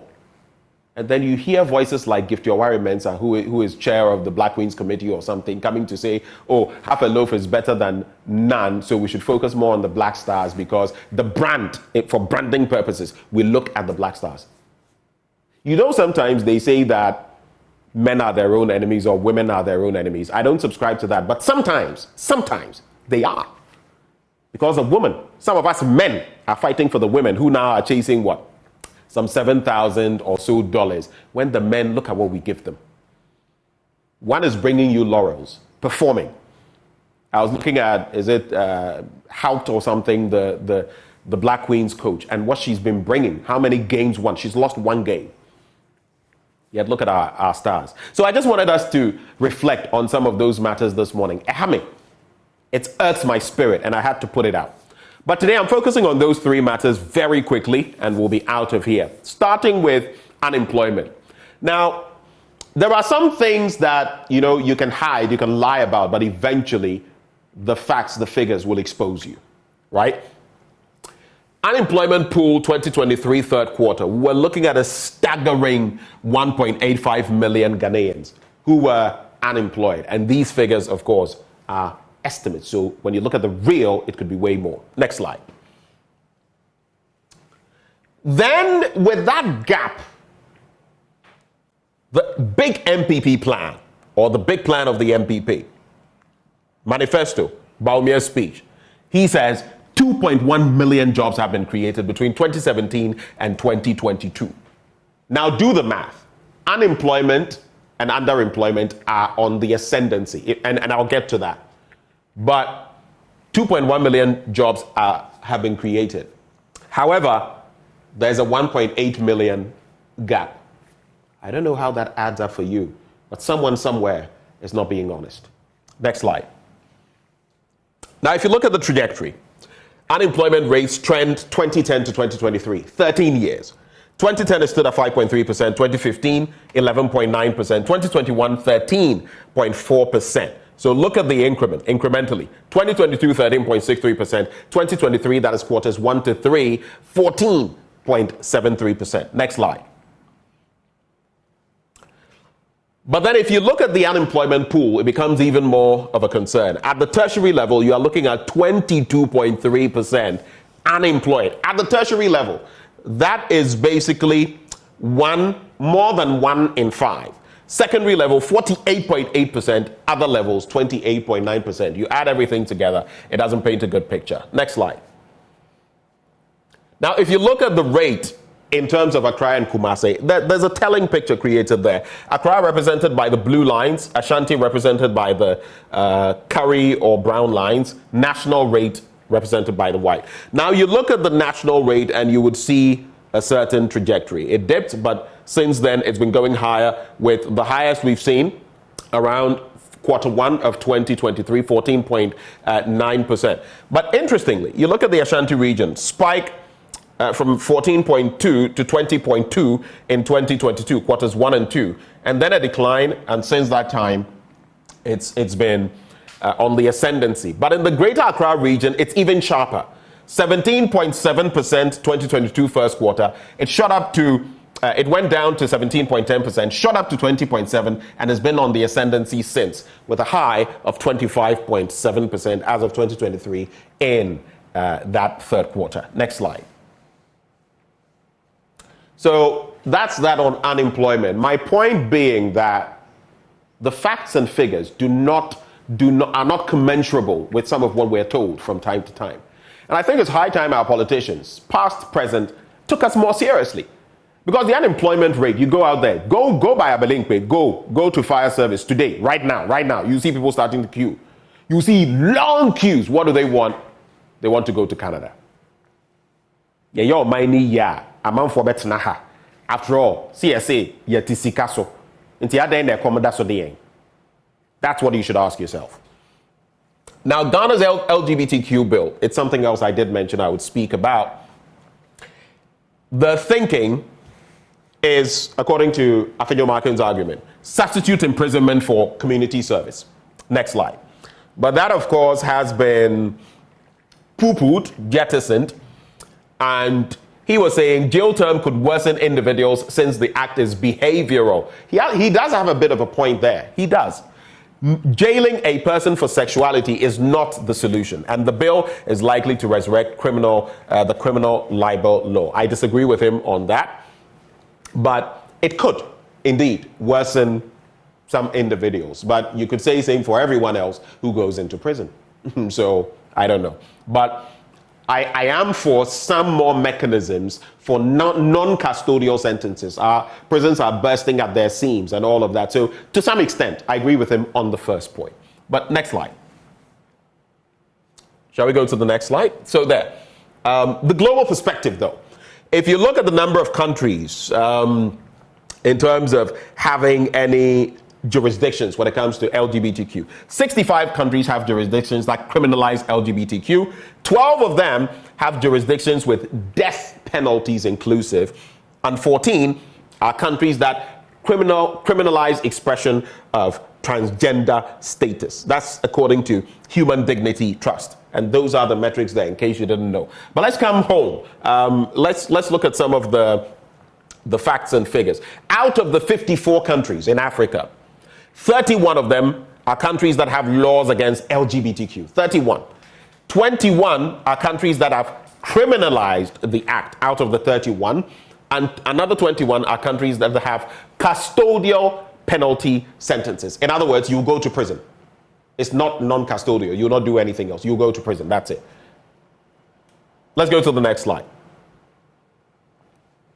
Now, when we get to the next slide, we'll try to get to the next slide so we can move from there. Yeah, okay, so we'll just go back a notch. In terms of the focus on Nigeria, offenses and penalties associated. Now, if you enter into same-sex marriage contracts or unions, you get 14 years, okay? If you register, operate, or participate in gay clubs, societies, and organizations, directly or indirectly make public show of same-sex amorous relationships, 10 years. If you administer, witness, abet, or aid the solemnization of same-sex marriage, that is, you are there, you are supporting, or you support the registration of operation and sustenance of gay clubs and societies, you also get 10 years. That's according to the Same-Sex Marriage Act 2013 in Nigeria. Next slide.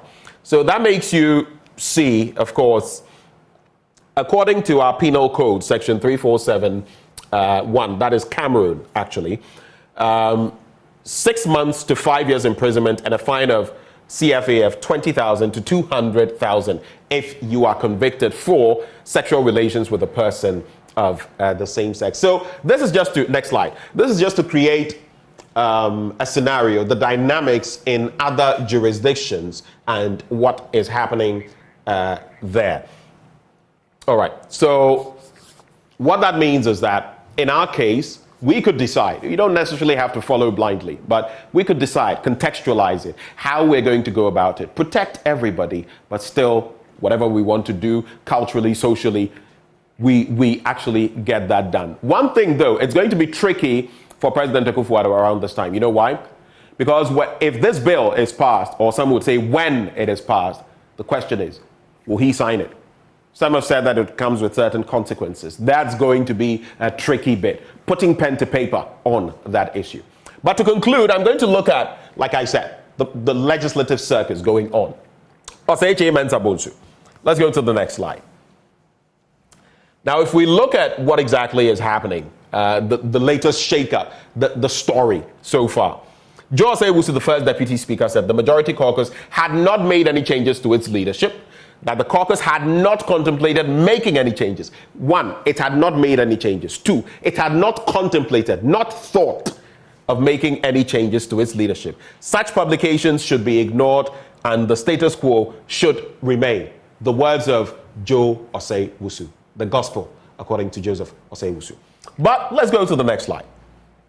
Then you would see some interesting happenings, because as far as the current leadership is concerned, as we're seeing the shake-up and some movement here, Osei Mensah Bonsu will now be ceding his position to Afenyo Markin. Afenyo Markin, of course, now becoming the lead, and the deputy role now going to Frank Anodon per our possible leadership chart.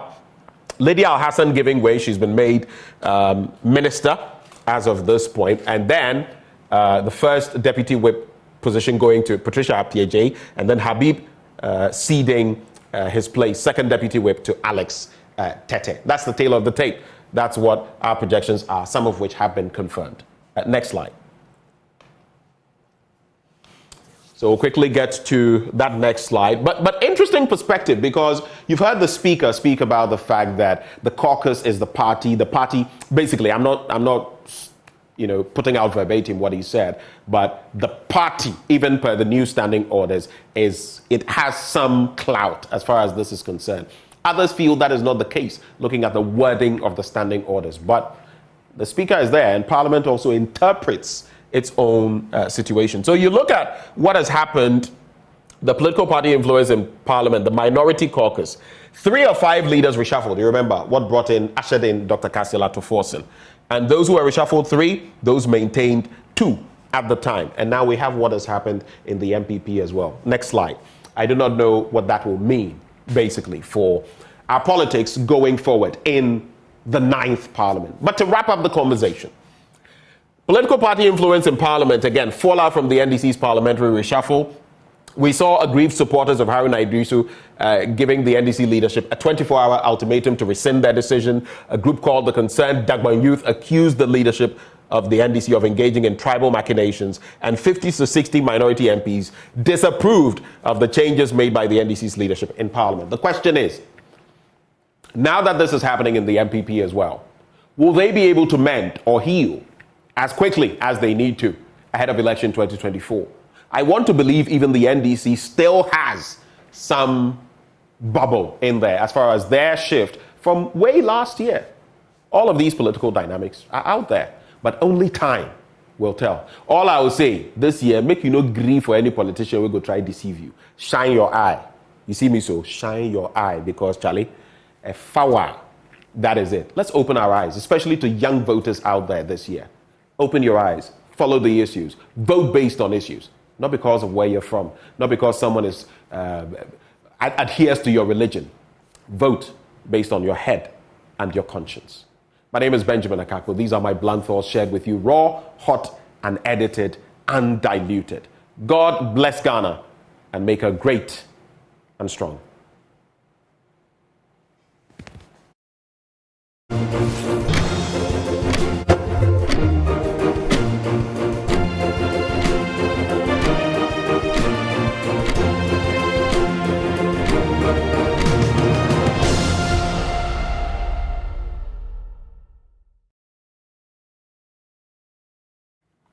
Welcome back on the AM show. Now we have the pleasure, the privilege, always. He's a very affable gentleman.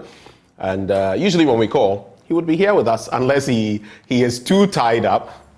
And recently they've been putting out some statistics in respect of unemployment, that situation in Ghana, and the realities, the facts and the fiction, basically. Well, we're pleased to bring you this morning the government statistician, Professor Samuel Kobina Enim. He joins the conversation. Prof.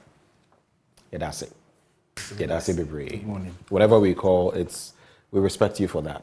You try your best to be here. We're grateful. Thank you. So let's talk about your recent release, the labor statistics, among others. There's so much to talk about, the Ghana consumer price inflation. But I think maybe I should start from here. Inflation. I almost say inflation, no, because you'll be a move. In fact, you have been telling us that. Walk us through what is basically happening. Let's start from there. Thank you very much. So as you are aware, we do monthly releases of consumer price index and the consumer inflation alongside the producer price inflation. So in the month of December 2023, we realized that the inflation rate for the year 2023 had almost halved over the period, because we started with an inflation figure of 53.6 in January 2023, and this went down to 23.2% as at December. We saw a reversal in this downward trend in the month of January, as it went up by 0.3 percentage points from 23.2% to 23.5%. We always caution that these numbers, if you are putting them out, you need to put them in the context that we have year-on-year inflation and we have month-on-month inflation. Right. From a month-on-month perspective, we saw a much sharper increase between December 2023 and January 2024. We ended the year month-on-month with 1.2%, which simply means that between November 2023 and December 2023, prices of goods and services generally went up by 1.2%. But this went up by 0.8 percentage points. Wow. As we recorded, that's almost a full percentage point. Yes, as we recorded 2.0 month-on-month consumer price inflation for January 2024, which means that between December and January, on a month-on-month basis, prices of goods and services went up by 2%. So what does that basically mean for the ordinary people out there? Sometimes when we put out these figures, all they know is, now metonam 10 cedis, now it's 20 cedis or 25 cedis, same piece of meat, rice, banku and all of that. You go to certain places to buy and then you hear the person complaining, hey, what does that really mean in terms of the ordinary Joe or Jane, Kofi and Amma out there? I mean, before I go to the individual relevance of this at the rate of inflation, we always want to highlight the importance of the weights, that is, the importance that persons to Ghana put to the different items that we have in the basket. So in the basket, we have 307 items in the basket. If you take the different brands of these 307 items, we collect data on approximately 47,800 products every month. We collect data on price. 47,800 products. Yes, products. But it's made up of 307 items with their brands. And when we release the rate of inflation, we disaggregate between food and non-food inflation to get policymakers think through what is going to drive the inflation down. If you look at the importance of food in the basket that we use in computing the rate of inflation, the weight of food is 42.7%. Okay, so food items are weighted at 42%. 42%. So everything food. Yes. Does that include drink or it's separate? It's food and drink and non-alcoholic beverages. Okay, put together. Food and non-alcoholic beverages. Right. So if you come to non-food, it takes the other share of the weight that we have in the basket. In the month of January 2024, we saw a reverse trend between food and non-food. While we saw that non-food inflation went down by 1.6 percentage, while we saw that food went down by 1.6 percentage points, the reverse was the case for non-food items, which went up between December 2023 and January 2024, pointing clearly to the fact that the reversal that we saw in year-on-year inflation was driven mainly by non-food inflation. What we also do is just not to put that big categorization of non-food inflation, but drill down into non-food inflation and look out for the factors that really led to the increase in non-food inflation. And what did you discover? And some of the things that we saw in there had to do with accommodation services. We also saw issues around electricity and gas. And this is what led to the conversation as in whether the reversal in the potential tax on electricity did not impact on it. So we always educate the users of our data that the data is collected in the first week of every month, at worst in the second week of every month. So the figure that we put out there is reflective of the month January, but the data is collected within that window.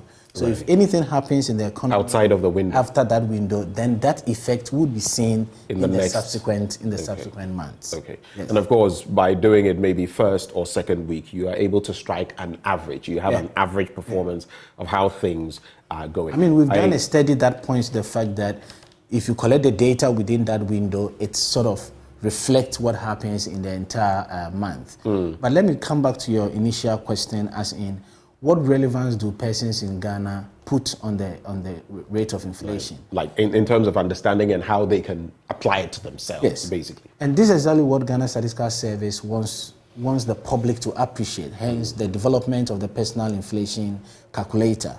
Beyond that, when we do the release, we capture the top 20 items that have seen the highest price change on a year-on-year basis. And we point policymakers to the items in the top 20 that have significant weights and items in the top 20 that do not have significant weight. So if you're going for those, you are fully aware. Exactly. So as an individual, you look at these top 20 items and say to yourself that it's one of the items, can I have a substitute in that regard? Then the complementary is you using your personal inflation calculator to make decisions. Now I'm looking at the Ghana consumer price inflation, of which we have some other, documentation here, and the releases in 2023 in review. 61% food year-on-year inflation as of January 2023. The overall year-on-year inflation 53.6%, and non-food 47.9%. So food 61, non-food 47.9%. Now by December of last year, 28.7 food year-on-year, non-food 18.7, which sort of matches the statistic. And then overall year-on-year, December 2023, 23.2. But one sticky situation, just quickly to address it, when it comes to the month-on-month inflation and the year-on-year inflation, which one really do we stick to when you're looking at the person out there and what toll they are facing in terms of raw inflation on their purchasing power parity? Which one? Because often people in government would come and, but year-on-year inflation has moved from 54-point-something% to now 20-something%. But when you bring in month-on-month, they resist. Which one is a closer metric for measuring what is happening today, now? I would always advise that we don't have this conversation. Why? The reason is that one is a signal to the other. And we use them for different purposes. Let me give you an example. If you have a very volatile month-on-month inflation, it makes it difficult to predict the year-on-year inflation. And if you have a very volatile month-on-month inflation, it currently tells you that there are a lot of shocks to the system. There isn't much resilience. So the little shock to the system, you see the economy changing in terms of its key parameters. So ideally, if you want to think about how to address inflation, you need to keep an eye on the extent to which you can have some stability in your month-on-month inflation. And that's what you should focus on. Yes. Because month-on-month will have a ripple effect on Because month-on-month easily tells you that within the calendar year, what is it that you are doing and how is it having an effect on month-on-month inflation? Because the year-on-year inflation is that you take what is happening now and say, compared to last year, what was the situation? But in between, if your policies are making an impact, then you need to continue to see some stability in your month-on-month inflation. So let me ask you this. We're in February. February is ending. If you compared last year by this time to this year by this time, so I'm doing month-on-month comparative. If last year around this time of the year, and this year around this time of the year, then that's year-on-year.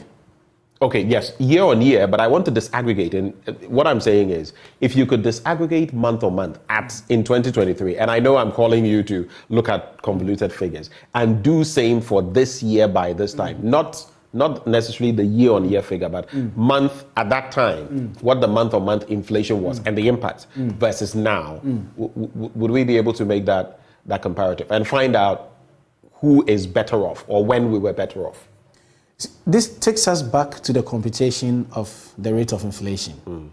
The computation is based on the consumer price index. So you take the index, if you are doing month-on-month, you take the index for February 2024, deduct it from the index for January 2024, and subtract that from January 2024 and divide that by January 2024. So before you get to know the current situation, you already have a hold on what happened in January 2024, which goes into your numerator, and what happened also to your denominator. The same way if you are doing year-on-year inflation. So if you are calculating inflation for February 2024, we're going to take what is happening currently for February 2024 minus February 2023, which we already know, divided by February 2023. So anytime we are going into the computation of CPI, we have 2 of the 3 variables that we are aware of already. Okay. And that is let's left with the last one. Exactly, in terms of what is happening. And that is why your month-on-month is critical, because you know what happened previously, it goes into your numerator and it goes into your denominator as well. What you don't know is what is happening currently. And that brings a lot of perspective too. Thanks for that explanation. But I'd like to find out as well, when you look at all of these, food and non-alcoholic beverages, alcoholic beverages, clothing, footwear, housing, and the rest, before we get into unemployment, which area would you say has really suffered? An area where we've not been able to control inflation, maybe the West area, where it's just been shooting up, and we've not really been able to clamp down on the effects of inflation on it. If you had to give one or more, which ones would you? I mean, the thing is that it's varied over the period. If you saw what happened in 2022, transport as one of the 13 divisions was the one driving inflation rate, although it has a relatively lower share compared to food and housing. So anytime you think about inflation, the first layer to trigger policy is, across the 13 divisions, what should I look at? And across the 13 divisions, you have food and non-alcoholic beverages, which consistently contribute about half to our overall inflation. The next will be housing, electricity, water, and gas, and other fuels, which has a weight of 10% and always is contributing about 9-8% to the rate of inflation. In 2022, we always saw transport as the 3rd highest division that was contributing to the rate of inflation. But now, given the policies that we saw towards the end of 2022 and the stability that we've seen in the prices of fuel and transport throughout 2023, now transport contributes one of the least to the overall inflation. And in 3rd place, we have clothing and other footwears. So given the policies that we are instituting at any point in time, we see a variation. But one of the things that always sticks out because of the weight has to do with food inflation. And as I said, food inflation has a weight of 42.7 in the basket, and it's always contributing about a share to the overall inflation. The conversation should always not end at food inflation, because in food inflation, we have 15 subclasses.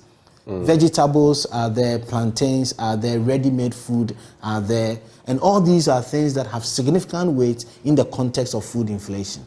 And of course, when you look at food, the impact of fuel has a knock-on effect, or transportation has a knock-on effect on food, and together they often create a spiral or a spike. But moving, a bit from, we may come back to inflation, but the latest labor statistics also, paint a picture from the 3rd quarter of 2023. What exactly is happening? But before we get to that, I often do not see too much talk, and I don't know whether you want more talk on that, on underemployment. We're always focusing on unemployment, and not necessarily the Ghana Statistical Service, the conversation, even in the media. But there's the devil of underemployment also there, where, look at, you're a trained statistician, in statistics and other things. Yes, let's put it that way. And you end up in something completely different. It doesn't mean if you ended up in farming, yes, you are contributing to the national kitty, but is that your area of expertise? Could you have delivered more in your specific field? We don't talk too much about that. And I know you have measurements of these as well. Why do you think that is? And should we put that on the front burner more? Again, sorry, I always want to put things in a bigger context, then I narrow down on the question. Unfortunately, over the years, the conversation around economic statistics from a Ghana Statistical Service point of view, and predominantly from a nationwide point of view, has been restricted to gross domestic product and price indices. We really want to move away from that conversation, and that is why we've started institutionalizing labor statistics, which going forward, we're going to treat it like GDP. Every quarter, we're going to put out labor statistics. In addition to that, every quarter, we're going to put out trade statistics. We are hoping to see a situation where Ghana Statistical Service has about 6 core economic statistics that it produces: GDP, price indices, labor statistics, trade statistics. A situation where Ghana Statistical Service would now be regularly reporting on government finance statistics. And thirdly, we have, and lastly... And that will also save us from the, this person says this, but the statistician says that. So then you know what is there. The politician can't come and say it is this when in fact it is Absolutely. that. Then the last area is where we have a high frequency economic indicator, which is not necessarily the GDP, but gets us to look at the sectors or the interventions that are really turning the wheel of our economy rather than doing it on a quarterly basis. So going forward, that is what we want to do. Coming back to your question on labor statistics, when we did the release, we emphasized the need for us to look at relationships between different labor statistics.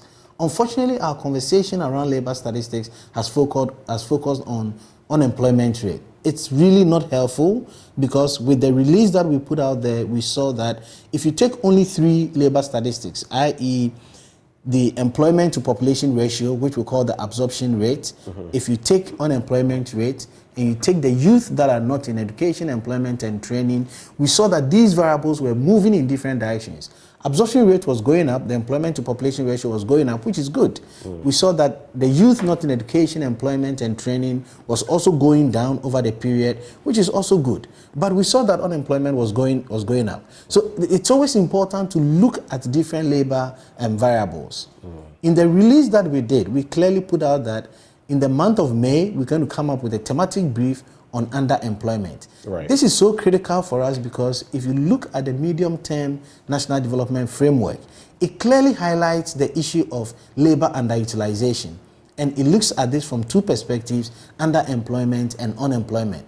What we really would want to do is a conversation with the Ministry of Employment Labor Relations and say, what are your statistical targets? Are you going to use our figures as baseline figures, or are you going to use these figures to measure progress? Unfortunately, in the medium-term national development framework, we do not easily have the statistical target in there. So we're going to put a target out there anyway, but our real goal is that once we put it out there as a country, it's either we treat it as baseline figures because over time we've not done that, or maybe there are some statistical targets sitting somewhere which will be used as basis to measure our progress. So definitely it's on our radar and we're hoping to put it out that is underemployment in the month of May. What is the explainer then? Before we disaggregate unemployment per the latest data and look at them, let's say even Greater Accra, Ashanti, the general picture, among others. You look at the claims that have been made. So government, for example, has said it has created between 2017 and 2022, 2.1 million jobs.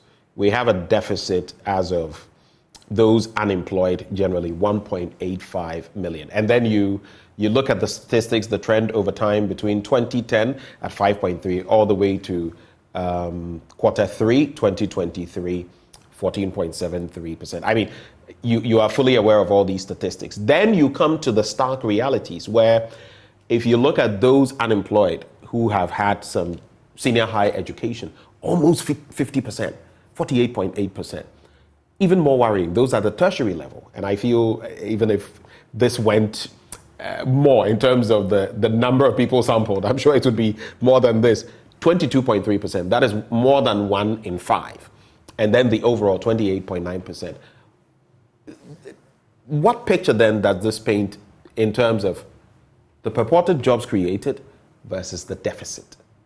What picture does it create? We need to have continuous conversations on this so that we all would understand the parameters that are being used. To begin with, we define unemployment as people that within our reference period, in this case the last 7 days, they didn't have any work to do, they didn't have any work to go back to, but were available to work. This definition of unemployment, one would have to juxtapose it with the definition of jobs creation. And that is why we are moving the conversation away from unemployment to at least 2 key things. One is labor transitions, and the other is unemployment spell. We can create jobs, but all that we'll be doing is that we are getting people who are already in employment moving from one job to another. It wouldn't have any bearing on our unemployment rate. In other words, you moved Kwejo from point A to point B, but it's still in the alphabet. Nothing changed. Yes. It's not like moving from letters to numbers. No, it's still within the bracket. Because the person was unemployed. you create a job. The person worked within the last 7 days. In our database, we've captured the person as employed. You create a job, and then the person finds that this is more suitable to my skill set, so I get employment there. In our data set, nothing will change because previously the person was employed. In between you create jobs, the person is still employed. So the unemployment number that we have will still remain the same. That is why we are doing what we are calling the labor mobilities, and it's helping us follow the same people over a period of time. So in the release that we did, you clearly will see people who were employed, moved out of employment, went maybe outside the labor force, later on got into unemployment and re-entered the employment bracket. Until we narrow down on the statistics that would help us better understand the connection between policy interventions and what the statistics are saying, we'll keep the conversation at the highest level, and it doesn't tell us anything. What we've done in this release is also what we are calling the unemployment spell. So how long? Because we are following the people over the same period of time, we are able to tell those that have been unemployed since 2022 quarter one up to the third quarter of 2023. So for a 21-month period, we can see those that consistently have not been employed. The other indicator that it gives us is how long it takes people to get employment. It's a crude way of doing it, but once you know the duration. So for instance, as we've clearly put out there, we saw that those who have stayed in unemployment for the last 21 months, out of the 20,000, about 4,565 of them are those with tertiary education. So we have tertiary holders, first degrees, HND, masters, that for 21 months they were not employed. And in my mind, this is where, if administrative data is working effectively, we can trace these people and provide the right interventions. And that is why we keep calling for a complementary relationship between the administrative data that is provided by government ministries, departments, and agencies, and the statistics that we put out there. And it brings to mind, recently my colleague Sweetie Abochi, my co-host, interacted with a man who trained in accounting, made a first class, I think, at the Methodist University, and he's now checking people's blood pressure and stuff, and sugar levels, because he's been trying time without number. Fortunately, a few people have reached out to him on the back of that report we put out there. But typical example. So you have a lot of these people in there. And for example, if government knew, I do not know whether, in other jurisdictions, they can tell that this year, because of the job openings and retirements and all of that, we'll need X number of accountants, Y number of engineers, B number of lawyers. We'll need these, so you can plan along with that and know preparation from the tertiary, level to business, the transition and all of that. Do we have that? Do we know that? Do we use that? And how does it impact us? Because if we were what you're saying, then they would know that these people have been consistently unemployed, but there's a nurse in here and we need nurses here. So why not? I don't know. I don't know whether I'm making enough sense, but you are making absolute sense, and I'm smiling because I wish that is where we get to as a country, being deliberate about data and what we want to use data for. What you said is exactly what is happening in other jurisdictions, that at any point in time you hear that this country needs more nurses, this country needs more doctors, they need teachers, and they scout around to see which they come here for our teachers and nurses. Because they have the data and they know where they want to drive the economy to. But we have restricted ourselves to the conversation on data and statistics, as I said earlier on, with that key economic indicators, GDP and price indices. We have not even institutionalized the release of education statistics. And this is a conversation that we've started with the Ministry of Education, because it collects annual school census. It's been doing that since 2000. So in our MOU with the ministry, we are saying that it's about time that every quarter we say that this is our school resources statistics. This is our enrollment statistics. This is our completion statistics. Once you are able to relate that to jobs, as you are rightly saying, then we'll be making headway in terms of the qualifications that we have, resident in the country, and the industry needs or the job needs that we have. So at any point in time, you can even know that I have a deficit of engineers in the public sector, maybe even let's not get into the private, the public sector by 28%. And so how do I get more people in there, right? But Benjamin, I'm pretty optimistic that we're going to get there. Maybe the pace is slow, or maybe one might argue that we've delayed in getting there. And the reason why I say that is we have an MOU with the Ministry of Employment and Labor Relations, and one of the things that we're going to do in there is what is called the Qualification and Skills Mismatch Survey, which we are... The what again? Qualification and Skills Mismatch Survey. Okay. And this is something that countries routinely do it, and it's the basis for them to say that these are the gaps that we have. Our only concern is that if we start this exercise, we can sustain it, and it will be part of the entire fabric of our policy making, so that at any point in time, we have a database that we refer to inform filling of these gaps. And so let's look at the key, the highlights when it comes to the latest labor statistics. I don't know whether you'd like me to or you'd like me to put some of them out. There's the regional bit. Then we also know that some 440,000 persons joined the labor force between 2023 first quarter and 2023 third quarter, of which more than 60% were employed during the period. But what are the crucial bits to take note of, the cogs in the wheel of our economy, the crucial bits from these statistics? So again, it's important to put it in context in terms of how we define it and how we measure it.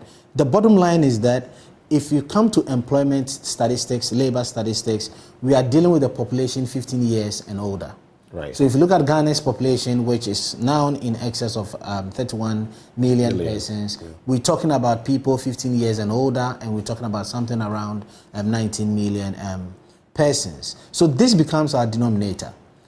These 19 million people, we put them in three categories: those who are employed, those who are unemployed, and those who are outside the labor force. Okay. It means we have people 15 years and older that for some reason they cannot be in employment nor unemployment status.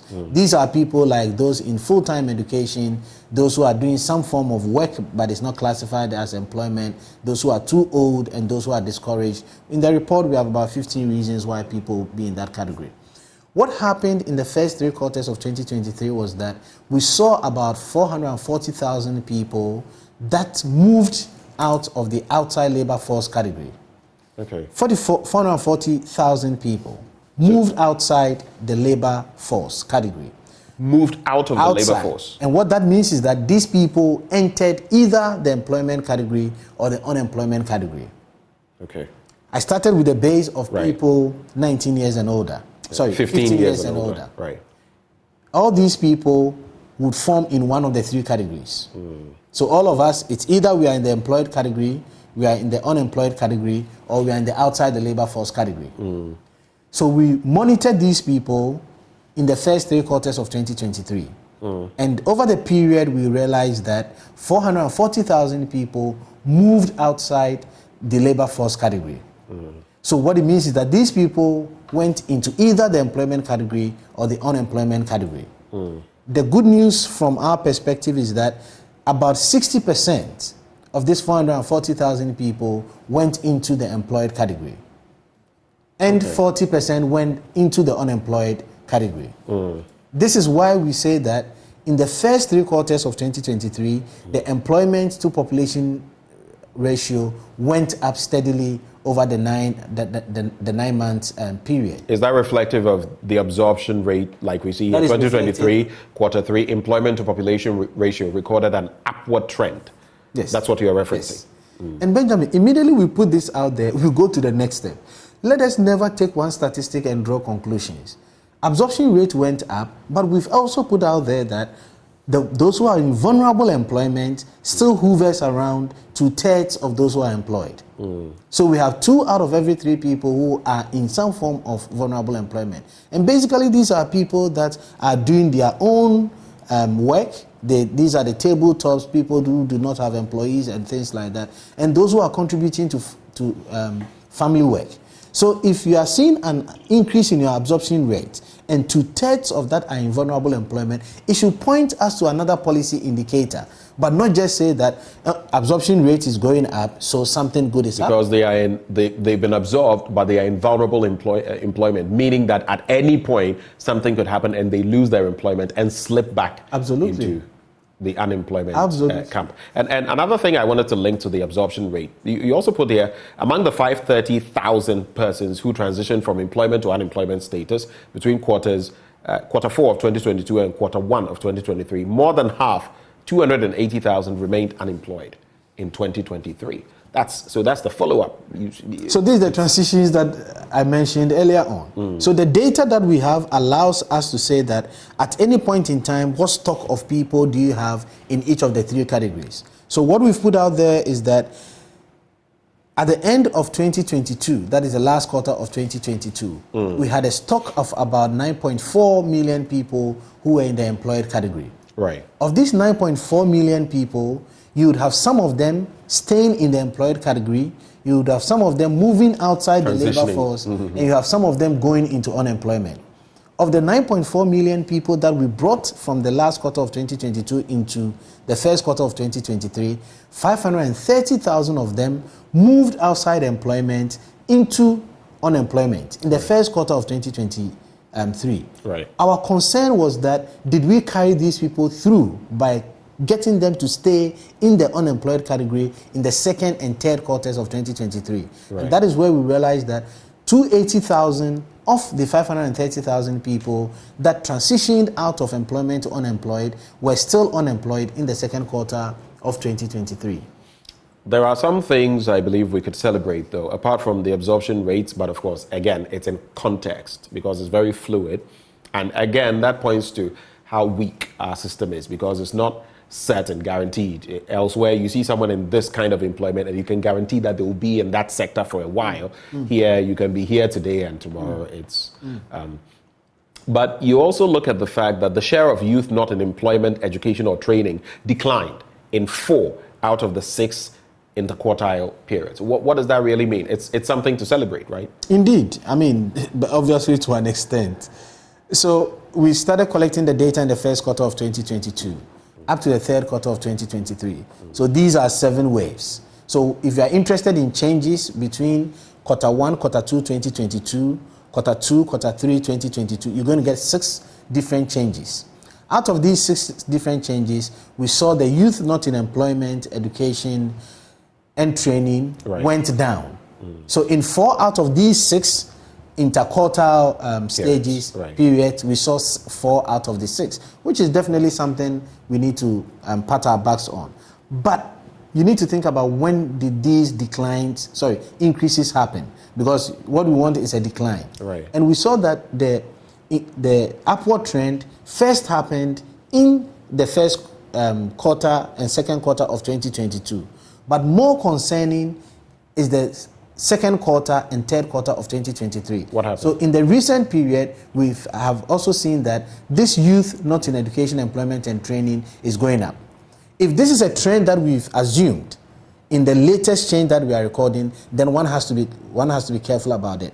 But Benjamin, let me quickly go back. But what is it indicative of? I mean, these are things that we need to think about, the interventions that were put in place and the numbers that we saw in the second and third quarter of 2023. But this is taking me back to what I was trying to bring your attention to. It's always important to look at these statistics in the context of what government's targets were, either from the medium-term national development framework or the Ministry of Employment and Labor Relations' own target. Over the period, especially on the back of COVID-19, we saw the number of interventions that government instituted to ensure that people regain their jobs and all that. The numbers that we have in there is within the range of about 240,000, 250,000. What is important here for us to think about is what numbers are we revealing as our stock?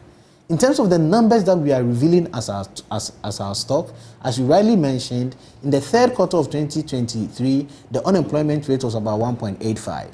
If you look at the youth, because we are talking about youth not in employment, education, or training, from an unemployment perspective, we had about 1.374 million people who constituted the 1.8. Okay. Which talks about 3/4 of the unemployed people being youth. And the numbers that we are talking about... And that is staggering. Young people, 3/4 not having jobs. 15 to 35 years. Yeah. Of the total unemployment. And this is one of the most active labor periods within any country's framework. 15 to 35, you hit 40 and above, yes, up to about 50 plus. But the very energetic group, that's what you're looking at, and they are unemployed. Yeah, about 77%. But what is more concerned is the absolute number relative to the targets that we have. So the absolute number is 1.374 million, whereas what we have in our policy document is talking about 250,000. So 250,000? Yes. That's 250,000 Yes. is the projection, what the target? Is what government was able to do in the year 2020. Okay, 250,000. 250,000. And the stock that we're talking about for 2023 is about 1.374 million. That's a difference of about 1.1 So million. this is the conversation that we need to have, that if you are making an intervention, let's first think about the stock. So Right. even if our resources can do 250,000 thereabout, it gives us a sense of how long it's going to take to reach our target. All right, I'll go to the regions shortly, but let me acknowledge a message that came through. I can see where the person is going. Solar Sky says, please ask Prof, how did they arrive at the 22% yearly rate of unemployed tertiary graduates? This person, what I smell is, this person is trying to say, Prof, Charlie, the unemployment we are seeing out there among graduates, are you sure it's 1 out of 5? That's what this person is asking, the 22.3%. So it is a metric, but please explain to... No. I definitely would want to do that, Benjamin, because we need to provide further information to get clarity in interpreting the numbers. I don't think we've ever said in this discussion and during the release that unemployment among holders of tertiary education is 22%. Right. The communication that we've put out there is to look at people who have experienced an unemployment spell. Okay. You understand? First quarter of 2022 to third quarter of 2023. Okay. And if you look at people that for the 21-month period, they have remained unemployed, which is around 20,000. Those with tertiary education, that is HND, first degree, second degree, constitute about 4,565. Right. So this is the 22% out of the 20,000 people.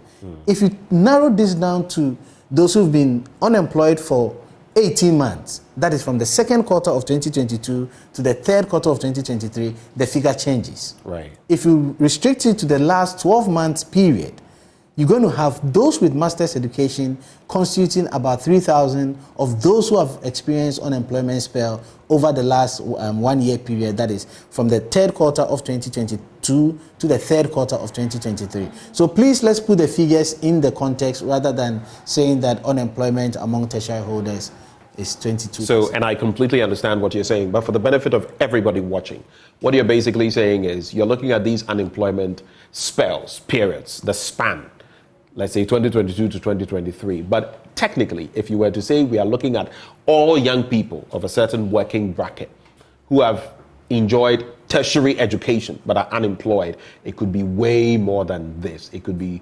two-thirds, it could be 3 out of 5, it could be 4 out of 5, it could be 2 out of 5. That's what you're saying, right? That is, if we were to look at the general metric and say all these people have enjoyed tertiary education, they are within the labor bracket, working bracket, but they don't have jobs. That would be a different conversation. Definitely, and I'll treat the argument that is going to be way higher as hypothetical. And I wouldn't even worry myself because the data can easily tell me. I don't have it offhand, but once I get into the data, I can easily know the proportion of tertiary holders who are unemployed. Generally? Yes, generally. Not unemployment spell. But as at the third quarter of 2023, the proportion of tertiary holders that were unemployed. Is that part of any of your reports? Yes, we're going to do a thematic report only on unemployment, and it's going to reflect that. So you're going to look at that subsequently. When can we expect that? I think that is in the second half of the year. Before the year ends, we've identified gender pay gaps, as I indicated, underemployment, informal and formal employment, and also because we want to have a 1 quarter lag, we are hoping that by the end of next month, we would have released the labor statistics for the last quarter of 2022. So these are the thematics reports that we've scheduled up to June. But definitely we're going to do that in the second half of the year. This next person is up to something. Edward Amma says, Ben, let him tell us the statistics of retirees still at post if they have them. I know where this is going, so let's... But do you do that? I wouldn't use the word retirees, but we could provide the statistics based on age groups of those who are still employed and those unemployed. so that you can make inference on whether you are using the statistics of, could you go over different that? age groups. Okay. In terms of employment status and unemployment status, based on the age groups. Right. So if we give that, you see those who are above 60 years, whether they are in the public sector and they are employed or unemployed. But that would technically mean, and that was what I was going to go to, you are not going to reference those who are supposed to be retired, right? Because we know the retirement age officially. So unless they are in private enterprise or something, I don't know whether you're getting what I'm driving at. Do you still look at people above the retirement age? Yes, that's what I said earlier on. Our base is 15 years and older. Okay. So we have data on those 60 years and above, and we have the sector of their employment, and we have their economic status. So definitely the analysis that we're going to do would provide that three-way analysis. You're above 60 years, your employment status, and the sector of employment, those in public and those in private. I see. We also do know that in terms of inflation, unsurprisingly, some regions are moving higher and higher. But when you look at the disaggregation, I think as of the last quarter, last year, you would realize that the Greater Accra region has been shooting up. Ashanti is okay, it's around there, but the general, then you strike the average. I don't know what accounts for those, whether it's because Accra is, well, the melting pot, everyone is here. But add that to more statistics on the regions. The report evinces that 10 regions recorded a reduction in the quarter-on-quarter percentage change in the number of persons employed. It also says Northeast, Savannah, and Oti consistently recorded the highest percent of employed persons in vulnerable employment in the first 3 quarters of 2023. I think today we're looking at a story where the YEA is trying to rope in the PWDs, who are the toll booths, and all of that. I'm sure that will also feed into the statistic. But what does all of this reveal as far as the regions are concerned? So thank you. That's the story even. YEA employs 282 persons with disability, include former toll booth workers. So all of these, I mean, do you factor these reports from, let's say, the YEA? Do you factor them into your reports? So we factor in the issues and not the numbers. So with every data or every survey that we do, we have a principle of inclusive charter. And what that means is that you need to make sure that you have a representative sample of vulnerable groups, in this case, persons with disabilities. So we can always do the analysis from the perspective of persons with disabilities across different issues, such as those who are unemployed, those who are in vulnerable employment, the kind of works that they are doing, and so forth. But going forward, we really want to engage with the sector ministries, departments, and agencies on the numbers. So once we see a figure like 282, we are curious to ask what is the population of persons with disabilities, and what will this 282 do to that entire population, and that will give us a sense of the impact that the 282 is going to have on the entire population of persons with disabilities. But coming back to your earlier question, it's always important we talk about the regional disaggregation and not only focus on the national picture. And as you rightly said, from an inflation point of view, we have consistently seen in the last 13 months a downward drive of Greater Accra's rate of inflation. In the last release, we put out there that Eastern region recorded the highest rate of inflation, and Greater Accra had the lowest rate of inflation. Why this is important to us is that Greater Accra commands about a third, specifically about 28% of the importance that. So if Greater Accra is driving down inflation, then it's the lead driver of the national rate of inflation. From the perspective of the labor statistics, what we saw, and from a regional perspective, as you rightly indicated, is if you look at vulnerable employment, which I said is about 2/3. Really, if government wants to make gains on that, we've pointed government to the regions that you are likely to make a lot of gains. And these are the Northeast, the OT, and the Savannah regions that are recording the highest rates of vulnerable employment.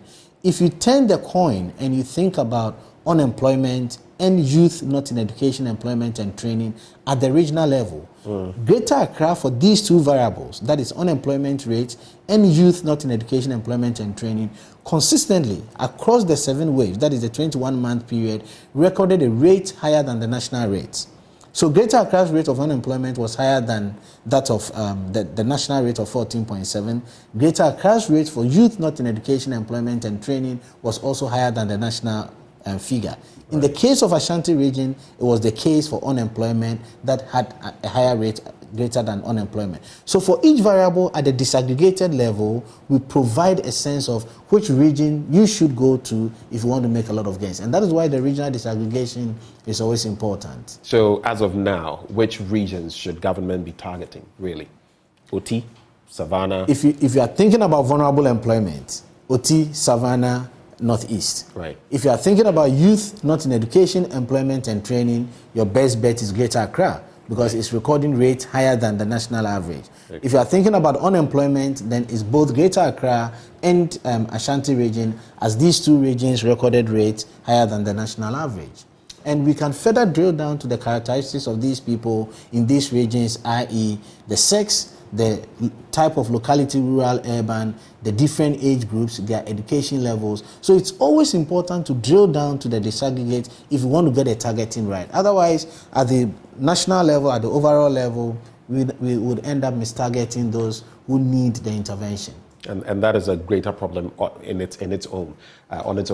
Augustine 10th has an interesting question. He says, please ask the government statistician whether he has the statistics of those who have left Ghana to Canada, US, UK, and so on.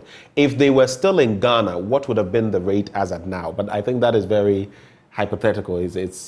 I don't know whether it's not too much of a projection, because obviously some of them were in employment but chose better employment elsewhere. So you would think that is what they went for. Others too were not in employment at all and traveled to get employment. But how would you deal with, do you play with that data as well? We do, and it's a brilliant question. Let me acknowledge that, because that is where we should be headed as a country. And this is why we are pushing for an upward trend in the use of administrative data. We have focused solely on surveys and censuses. If you want Statistical Service to provide such an information, you'd have to wait every 10 years when we do a census to see what is happening. But if we strengthen our collaboration with Ghana Immigration Service, which we are doing, we have an MOU with the Ghana Immigration Service. They have information on the people who are leaving and the characteristics of those who are leaving. Indeed, we should get to a country where our NI card would be the pivot around which we can pull all data set together. And that is what is happening in other jurisdictions. They don't go out to collect data, but once as a country we've committed to a national ID and we know the value of statistics to our development, that should be the pivot of our data collection. Because you can pull data with the NI card from all the government ministries, complement it with the surveys and censuses that Ghana Statistical Service is putting out there. Then this information comes in very handy by a click of a button. So we need to get to the point where deliberately we connect all the different data sets that we have within the entire national statistical system, rather than thinking about it as a Ghana Statistical Service job. I know there are times, and there are two more areas I want us to look at, and then we can wrap the conversation. There are times when, instead of consulting you, people in power, those who walk the corridors of power, play with their own figures or do their own things and make their own arrangements without going by the data you are giving. Because I have heard of times when people from government are saying certain things out there which are not what your data is giving in Ghana. So the disparity. How much more can be done from the administrative end of governments, the executive especially, in aiding your work and in ensuring that we cut, it's like a surgeon, to the bone or to the meat of the matter rather than just the surface? We have started work in earnest on this matter, and I'm happy to share with you that for the first time, we are harnessing the power of national data partnerships. Yes. So just a couple of weeks ago, through the Office of the Head of Civil Service, Ghana Statistical Service met with all chief directors across all the government MDAs that we have in the country. And the purpose of that meeting was to do four things immediately. One is to ensure that Ghana Statistical Service has a memorandum of understanding with all government MDAs. The essence of the Memorandum of Understanding is to talk about what you just mentioned, to help us seamlessly share data across all government ministries. And have in mind that the sharing of the data is just for statistical purposes. The third thing that we thought we should get out of that meeting is to get us to sit around the table and do a statistical mapping of all the indicators that are being generated across all government MDAs and relate that to the government medium-term national development framework and begin to ask ourselves, where should the National Development Planning Commission pick data from? It is the motivation for setting up the statistical bank, which will be a repository where we're going to put all the data, not just data from Ghana Statistical Service, but data that sits in every government ministry, department, and agency, sitting there from a statistical point of view. Benjamin, the last one is, I think, the most important, which has to do with what we call the metadata. It's simply a description of the data that we have. Our goal at Ghana Statistical Service is to put to the past the conversation of a statistic is wrong or is right. From our point of view, a statistic would only be wrong or right if somebody is not aware of how it's been computed and the purpose for which it was computed. If we all get to the point where we are paying more attention, so as I've come to sit here, I'm talking about unemployment, I'm talking about vulnerable employment, and I do not explain them. That is why every statistic, I try to explain it before we put out the statistic. Where we really need to get to as a country is that point where we have that arrangement with all the MDAs. Just yesterday, we had a meeting, our biennial meeting with DPs. We are not doing just with the chief directors of MDAs. We sit with the DPs twice every year, and yesterday at our meeting, the intention was to have a similar arrangement with the DPs so that we wouldn't have one DP saying that a statistic on this issue is X and another DP saying that a statistic on this same issue is X plus Y. It doesn't necessarily mean it's wrong, but once we get the metadata, that is the documentation on the computation of these two indicators, we'll know how to better use them. Okay. I see this message coming through, and of course, that aspect we know, but worthy of noting or reiterating. This is a former Vice Chancellor. He says, "Good morning, Ben. In public universities, professors above 60 years are given post-retirement contracts to support graduate training. I do not know whether it's all of them, and he adds, but do not hold office. In private universities, their retiring age is 70 years and beyond." So I guess all of that also factors into the conversation. Thank you, Prof, for sending in that message. He usually doesn't want his name mentioned, so I adhere to that. My final bit to you, what next can we expect from the Ghana Statistical Service in the coming days, weeks, months? What are you going to be putting out there? You already spoke to me about one of them. Yes. Reiterate for us, what can we expect? Benjamin, again, thank you very much so that we get the public to be abreast with our releases. Let me say that on our website, we have our release calendar for the year 2024. We encourage users of our data to visit our website to get a comprehensive sense of the releases that we're going to do for 2024. Again, on the back of our collaborations with the government ministries, department, and agencies, we're encouraging all of them to have their release calendars. And as I indicated, we're going to have an institutionalized release of both social, economic, and even environmental, as well as agricultural statistics. In the coming months, as I indicated, from a labor perspective, we're going to put out the underemployment statistics. We're going to put out the release for the last quarter of 2022 from a labor statistics point of view. We're going to do the gender pay gaps in the month of June. And lastly, we're going to do issues around formal and informal sector employment for labor statistics. Again, I did mention earlier on that we are really expanding the frontiers of economic statistics. So we're going to do our quarterly statistics for trade statistics. This is based on administrative arrangement with the Controller and Accountant General Department. So coming March, we're going to put out a report on the entire trade statistics for 2023 based on that administrative data. We're going to continue with our routine statistics on CPI, PPI, and GDP. But around this time, our focus increasingly is on social statistics. Benjamin, I mentioned this earlier. We have overly concentrated on macroeconomic indicators. It is about time we do that. So for that reason, we're going to start the education statistics in the next couple of months. We have data on annual school census right from 2000 to the most recent 2023, which data collection just ended. It is about time we institutionalize the release of education statistics, and that is one of the things that we're going to do within the first quarter of 2024. Right. This has been. It's always eye-opening when you come. You see why we're always chasing you, and but he's a very busy man, more busy than you could ever imagine. That's why when you come through, we are always so grateful, so privileged. This message, Izere Sumbol says, "Good morning from Nigeria. Good to know you're watching us all the way from. We often get viewers from Gambia, Liberia, Nigeria. The only thing is our statistics don't impact you in Nigeria, but we're grateful that you've watched along with us. You know, you've done.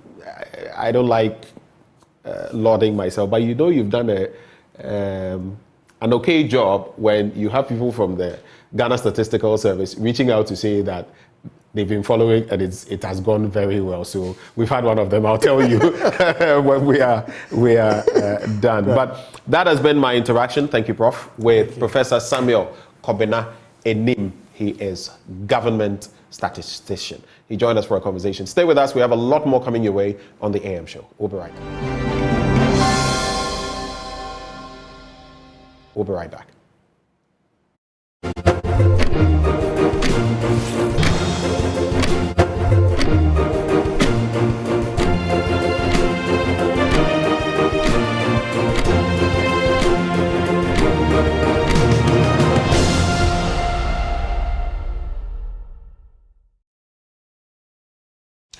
Well, thank you for staying with us on the AM show. And by us, I mean us, because guess who's back? Sweetie Abochi. I've been getting some commentary on your dresses and the way you look. People say you sparkle on air, like you are in-house, out of house. What is your secret? I don't know. I think I just got it. I just got it like that. Hey, Charlie. I thought you would even say God's grace or something like, just like, oh, but I just ain't nobody knows swagger like us. Remember that song? Maybe I don't know. Swagger like us. Oh, you don't remember that song? Swagger like us. T.I. You're doing nothing again. You're bringing a song that I probably know, but I don't know who. Swagger like us is 20 what? It's like T.I., Kanye West, Jay-Z, Swagger like us, Lil Wayne. Okay. Also, sometimes people don't know we know these genres and all of that. Because we are hardcore, serious. Yeah. I've told you that if I weren't a broadcaster, I'd probably be a rapper. But yes, okay. Congratulations in advance. Manifest level. That's why a fusion of Manifest and Obede Pombede. All like. But let's get into the more serious stuff. We'll be interacting shortly with Dr. John Osai Kwapong, a CDD fellow, and it's all about the legacy of Osei Mensah Bonsu, the former, now we can say that, majority leader. And he's been there for a long time. We're going to look at some of what he supervised, the outstanding or the relevant issues, and what his legacy really is. We'll also look at the situation in Parliament currently in respect of what exactly has happened and the shake-up and what it means. Joining us shortly for a conversation on that, Dr. John Osai Kwapong. He is a CDD fellow. He will be joining us shortly for a conversation. Do we have Dr. Osai Kwapong on the line? Yes. Good morning, Benjamin. Good morning, Doc. And it's good to have you join the conversation. I know the circumstances are a bit tricky this morning, so we're grateful that you've still made the time to join us. Right. Let's go straight for it. First off, Osei Mensah Bonsu. I believe when you take away Speaker Bagbin, he's the next in line in terms of longevity in Parliament. What would you say as initial comments about Osei Mensah Bonsu in terms of what he's represented? We'll talk about his legacy later, but what has he represented? What are some of the things that come to your mind when you contemplate the former majority leader? Thank you very much. I think for me, he sort of symbolized the institution of Parliament, right? When you think of the Fourth Republic and Ghana's Parliament, especially given how long he served in the institution he became a household name in Parliament. Right. And whether his party was in the majority or whether his party was in the minority, he also played a very significant leadership role in the party. So for me, any time I think of the Honorable Boakye Bonsu, his name became synonymous with the Parliament of Ghana, whether as a minority leader or whether as a majority leader. And we've put a question out there that I'm putting to all Ghanaians. You can share with us when we activate the phone lines, but you can also share via the live stream on Facebook. What is that one thing you would remember Boakye Bonsu for as majority leader? Would you like to share any thoughts on that? For me, I think one of the things that I would always remember him for is his dedication to his party's agenda in Parliament. He never wavered. He was always a strong advocate for whether his party was in the majority or whether his party was in the minority. That you always could tell that the interest of the party and ensuring that the party had a voice in parliamentary affairs was always prominent. And I think for me that is what I would always remember about him. He also was a master of the rules. I think it comes with longevity, right? That you could tell that he really understood the parliamentary rules, the parliamentary procedures. He every so often would, pick out, the standing orders, especially when the debate was getting heated or when he didn't think that the procedure was being followed. But you could always count on him, to pull the standing orders and read it with his old school look, typical sort of like headmaster look that seems to be saying, okay, fine, let's go back to the same Emrani check. Was sort of how I would couch his demeanor whenever he would want to read the standing orders. Yes. Well, let's contemplate some other angles. You look at his longevity in Parliament. He stamped his authority, whether leading from the back or leading from the front. But I would like us now to look at this latest incident in terms of the reshuffle and everything that has happened in between. If you look at some of what was said, for example, by Joe Osei Wusu, the first deputy speaker, when this matter came up, this is what he had to say. He said, and let me just try and get the exact wording so that I don't stray into anything else. This is what he had to say initially when there was talk about it, and some members of parliament even came out to speak about it. He said, the majority caucus has not made any changes to its leadership. Emphatic. 2, the majority caucus has not contemplated making any changes to its leadership. Emphatic. In fact, not only have we not made changes, 2, we have not even thought of, contemplated making any changes. And 3, such publications should be ignored. And 4, even more tellingly, he says, the status quo shall remain. In legal terms, when shall is used, it means it is definitive. There's nothing else that can be done. And these are lawmakers. That's why I'm referencing the law. But yet, we see all of what we've seen. And the picture is being painted that all is well. But people within the party feel all is not well and that this could create further friction moving forward. What do you make of that? Before we even look at other angles, what do you make of that specific issue? Yes. So it was a bit odd because, as you rightly said, at the beginning of the week there was the news stories, the speculations that some changes were imminent and that the Honorable Majority Leader was on his way out. Then there was the press conference by the Honorable Osei, right? So for me, when I heard that, and I said, well, maybe this is just mere speculation that if the first deputy, majority leader is coming out to say that there's nothing to it and that, forget it, leadership is not even contemplating, the caucus is not even contemplating any changes. And I said, well, maybe, he's coming from the inside and therefore he really knows, what the situation is and therefore we can, quote unquote, discount the story. And then I think within 24 hours, no more than 24 hours later, the news breaks that the Honorable Majority Leader has resigned. So I found it an odd sequence of events, an odd sequence of events. So as to what really occasioned it and what the backstory is and what the inside story is, that I think I don't know.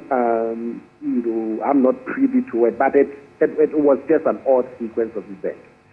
For me, usually with these things, what creates the friction is not necessarily the decision that has been made, but more how you manage the post-decision phase of it, right? So, I mean, whatever decision it's been made, he's no longer majority leader, right? But it can, it lingers and it creates further friction if it is not managed well in terms of if there were dissenting voices around the issue, if there were some legitimate grievances about the decision, and those are not managed well to say, look, we understand all of these divergent views, we understand all of these mixed feelings about it, but can we put the interests of the party at heart? That for me is what becomes key when such decisions are made that may not have, the full support or backing of different voices within the party. Right. So, Dr. Akwabon, would you say that all is well in the NPP? Because this morning, the Daily Graphic described it as a marathon meeting that had even the president in there before this news came out that he's willingly resigning. So, although we do not know for sure what's happening, does this tell us anything about how the NPP is doing right now? Well, I mean, I wouldn't stretch it as far as to say that it is an indication that all may not be well, in the party. I mean, these issues every so often do come up where, internal party politics comes with all its own challenges. And so I don't think I would stretch it as far as saying it is a sign of something bigger than what we are seeing. Or at least let me say that I hope it's not a sign of something bigger than it really is. Right. So whether it's a cohesion or willingly resigning, nobody really knows yet. Right. And for me, right, whatever occasioned it or didn't occasion it, my biggest concern would be what happens from the hereafter.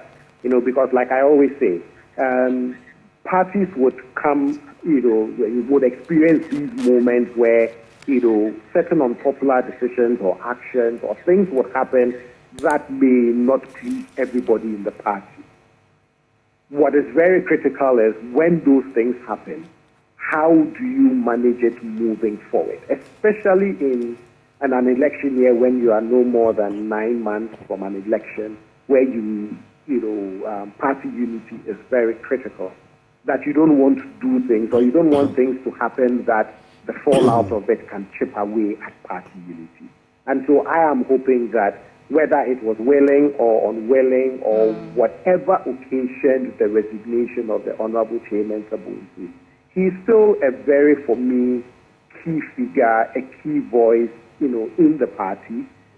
He's going to play a very integral role in the campaign of Dr. Bawumia.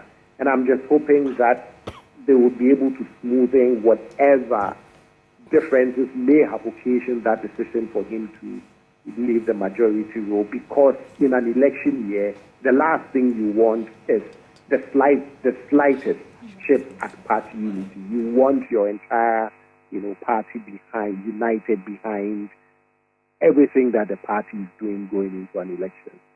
Question, though, is, Doc, could this injure the party, or would it rather, it's time will tell whether it will injure or aid the party. But you look at the NDC, for example, they gave themselves time to do this. They did it last year. The MPP has done it how many months to an election? You know, and some people are saying, no, the timing was wrong and all that. From where you sit, what do you see? What is your reading? Oh, I don't believe this is going to hurt the electoral fortunes of the party, right? Especially if I look at someone like Honorable Chairman Bonsu. I don't see him going out to, to sort of put his own personal feelings and own personal interests above the party's interests, right? I think he would serve his he would remain in Parliament the rest of the time he has. I think he served his role on the Manifesto Committee for Dr. Bahamas, and I don't think he would do anything. Because sometimes it is the person who has felt the most aggrieved, and how they respond is what would send all of the signals to everybody else in terms of this is how we should respond so we don't injure the party. And I don't see him engaging in the kind of internal politics that would hurt the interests of the party. Well, since we are talking about the legacy of Osei Chairman Bonsu, what I'm curious about is some of the things, the topical issues in Parliament and his role in it. For example, the LGBTQ, anti-LGBTQ bill in Parliament. Would you say that the majority speaker did his best for the passage of that bill or the blockage of it? You know, that bill, I don't know how high or not it was on the policy agenda, of the party. It's slowly making its way through it, but perhaps there were other issues that were prioritized. But I just don't know how much of a weight he was willing to put behind it, not because maybe he is not in support of the legislation, but other things took priority in terms of the legislative, agenda. And it's the nature of the bill is such that if you listen to, how it's, or if you've observed how it's even trying to make its way to Parliament, I think it's one of those issues that was just not going to happen, overnight. And for a majority, leader, I didn't see him more at the forefront of it for whatever reason. You can think of all of the other hot button issues that,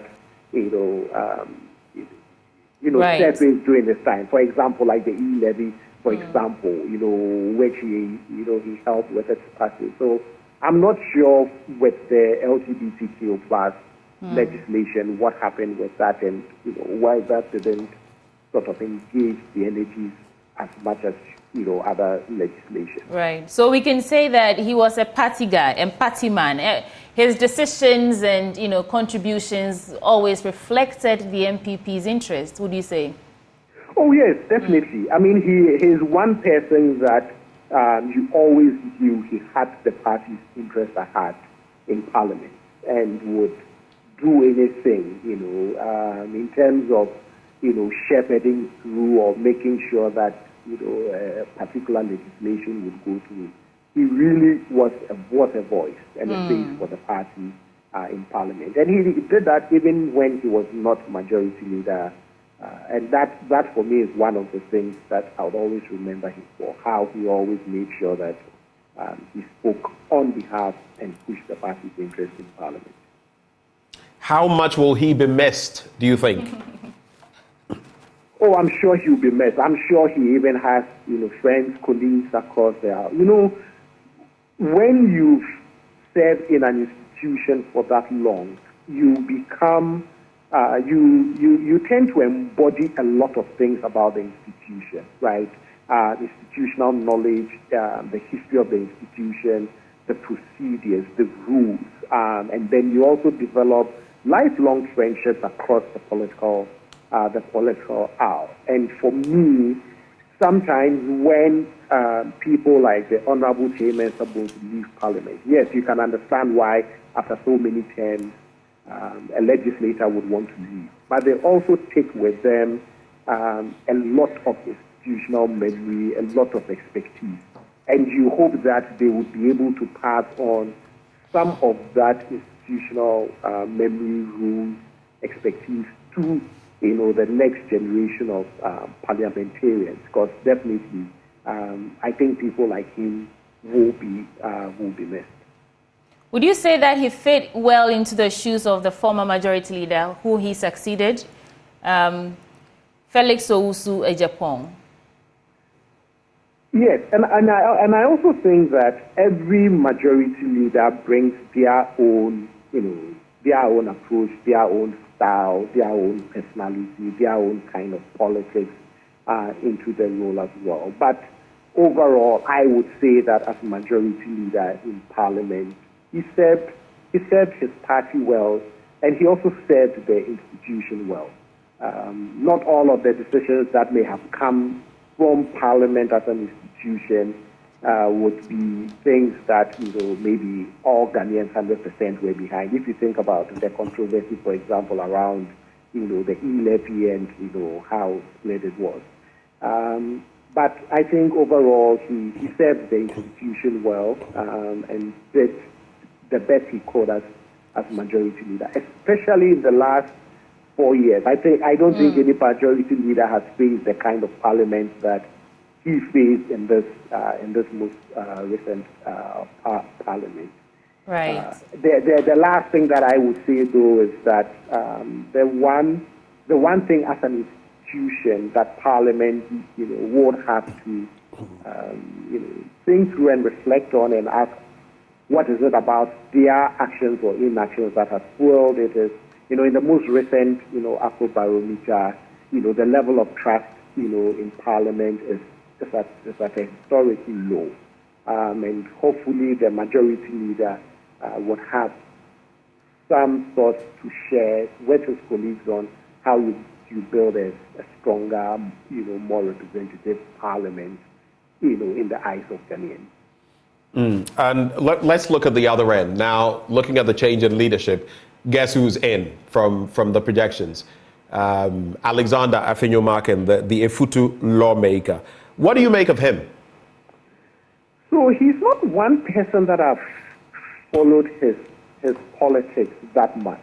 But from the little that I've seen of him, there's one thing that you can also be sure of, is that he would fiercely,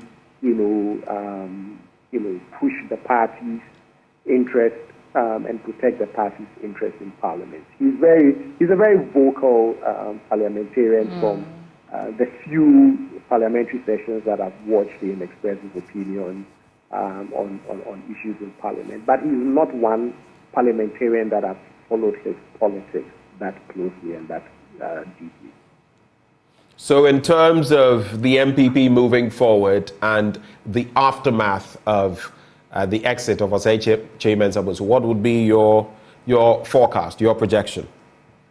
Well, as I previously said, for me, if there are any grievances surrounding his exit as majority leader, I just hope that it is those things that reconciliation can happen and happen quickly, because you don't want those things to linger on for too long. He has an important role to still play for the party. He still has an important role to play on for Dr. Bawumia's campaign in terms of putting the party's manifesto together as they prepare for a major election. And so I just hope that this decision won't be one that would continue to hang over the work that he needs to still do on behalf of the campaign and on behalf of the party manifesto committee as they gear up for the 2024 election.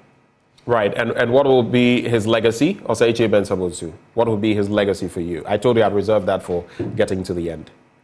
Yes, so I mean his legacy as a legislator or as a member of parliament.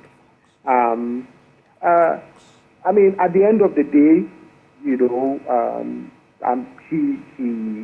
served his, he devoted 20-something years to serve his country, to serve his constituents. He did the best that he could. No leader is perfect, But for me, as I said in the beginning, what I'll always remember of him is, as the person who was,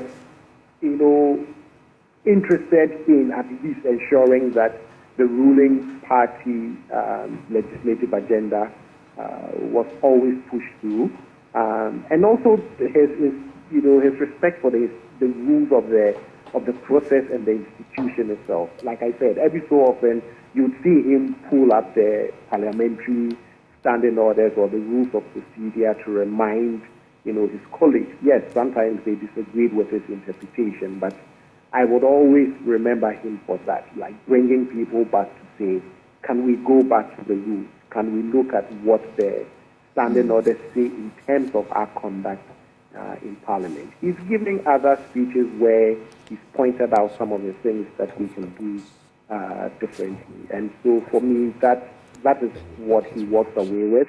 And I hope that whatever occasioned his exit, he would walk away holding his head up high and at least knowing that he did the best that he could for both party and country. He will be missed. Let's put a pin in it now and take a vox that was done on the immediate past majority speaker in Parliament. Here's the vox. On the majority leader, yeah. Yeah, Boakye Bonsu. In a minority leader for 4 years, I think, and a majority leader for 7 years, 2 months now. And for him to resign, we know what he can do. And anytime you go to him, he said party first. Anything that will make our MPP party break the 8. That is what we have to really behind, not about any individual. So I think what he has done is the interest of the party. In Ghana, everybody knows that Honorable HMS have served well as a member of Parliament, as a majority leader, and served well both the NDC and the MPP. Even the efforts that he had made at the Parliament is good for him to resignate from the Parliament House, so that the party will just carry on to break the 8.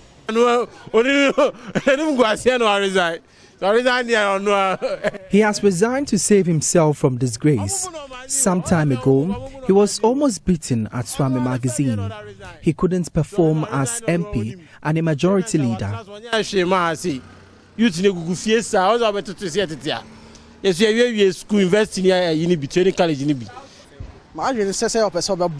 I think our MP wants to concentrate on his new role in Baumia's campaign. It is good. He's sacrificing for the party.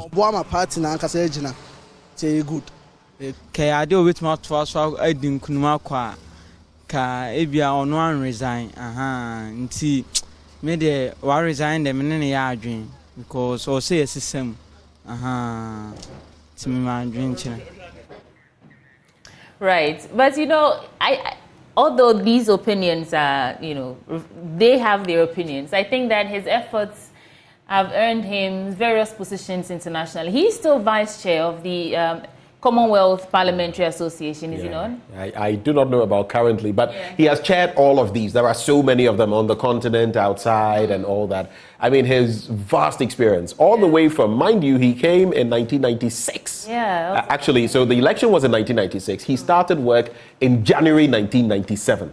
Right. 1997 till now is about 27 years. Ooh. I believe apart from Alban Bagbin, he's the, Yeah. So it's testament. And look, at this point, we might as well even start the conversation. Will an Alban Bagbin with, of course, at his age, health and everything. We've seen Peter Lajete, we've seen Professor Michael Quay and all of that. Alban Bagbin could, if retained, he could go again for another term. But the question is, if Alban Bagbin, whenever it is that he decides to move on, would have lost the two kingpins, oak trees in Parliament. Two omega ho-hos. Exactly. Exactly. Yeah. And that also comes with a toll that it takes.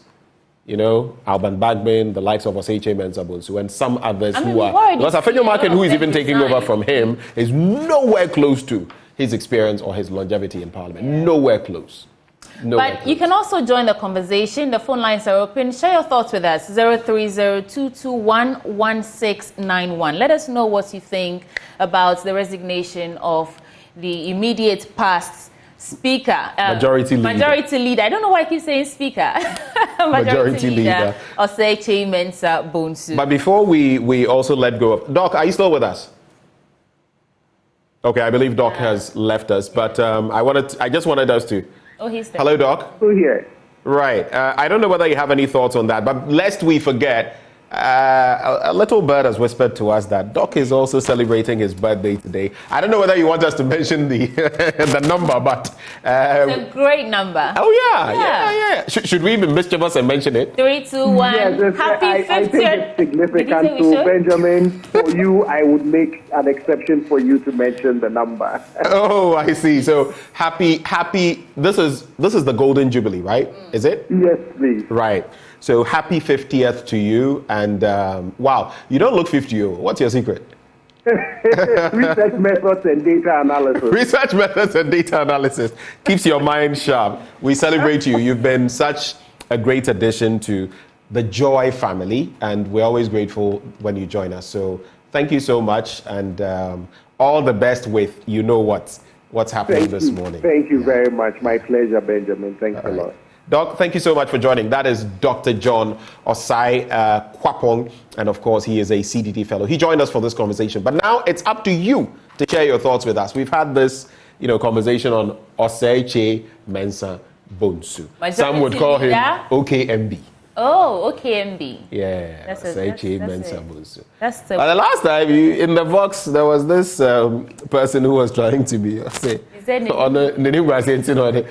did you see that incident where they pelted his vehicle with sachets of But to be in Parliament water, for as long packed as he's water. been in Parliament, I think I understand where they're coming from, especially people in Swami, in his constituency. They would expect more because that's a long time. But that was also the point, because when the person was saying it, I said, of course, it's not that he's been like there's nothing left that he could have done. But on the other hand, he's been there so long.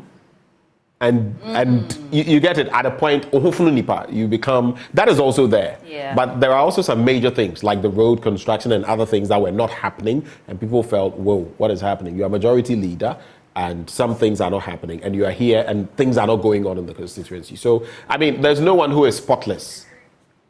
Yes. But we have to give him his props, his flowers. Yes. He deserves his flowers. He did the best he could in that capacity as a majority leader. We have Kofi on the line, though. Good morning, Kofi.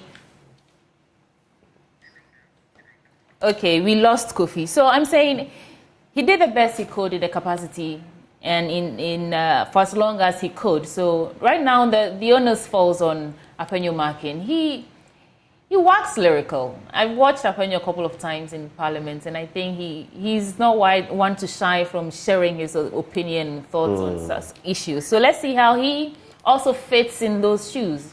I've had my disagreements with him, but let's pick our caller. Yes, we have a caller. Reverend, good morning to you. Nicholas. Good morning. Good morning. Share your thoughts with us, Nicholas. It's a wonderful morning, and congratulations to you for the good work you are doing for the country. Thank you.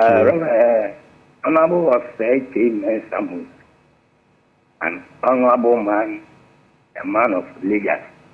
This thing that he has done, it is un-Ghanaian. It's un-Ghanaian. It's how so? Yes, because Ghanaian, even if the going gets tough, if things are not going on, we will not resign. We will hold on to power. We will hold on to power, do everything possible to hold on to power. But this man, look, Benjamin was saying he has been in Parliament for 27 years, holding all kinds of positions in Africa and over the world. But here we are today. He said, I have resigned from majority leadership to take on another position to work for my party. And people are saying all kinds of things about him. I just heard one of the comments you took from the street. And somebody is saying he has failed, and then, Ghanaians. let's appreciate this. And we were calling for the head of the president that he should resign, the finance minister should resign. It all did not. Ken Ofori-Atta was not performing. We all knew in Ghana he was not performing. Yet he hold on to power until the president relieved him of his duty. But this man, upon all his performance, is resigning today. Kudos to Honorable Osei Mensah. I like him. God bless you. Thank you so much for your thoughts. We still have time for a few more calls if you are minded to share them with us. 0302-211-691. What are your thoughts that you'd like to share with us? Well, we are not the only ones surprised at how quickly the events turned out with this resignation. Some minority members are also saying that this came as a surprise to them. But others, you remember when I engaged the Tamale North MP, Al-Hassan Sunyani, he said, they knew of things in the works. It wasn't necessarily a surprise. We have a caller from Peki. Yes, Peki. Julius, good morning. Share your thoughts with us. Yeah, good morning. Good morning. In fact, the guy is a wonderful guy. Oh, okay. And then we all admit that. But just that he has failed Ghanaians. The guy has truly failed us. He hasn't exhibited his true experience in Parliament as we expected. Even his constituents disagreed with him because he failed them. Now that he's going to join the new team in planning the campaign manifesto, you can just imagine. Total failure.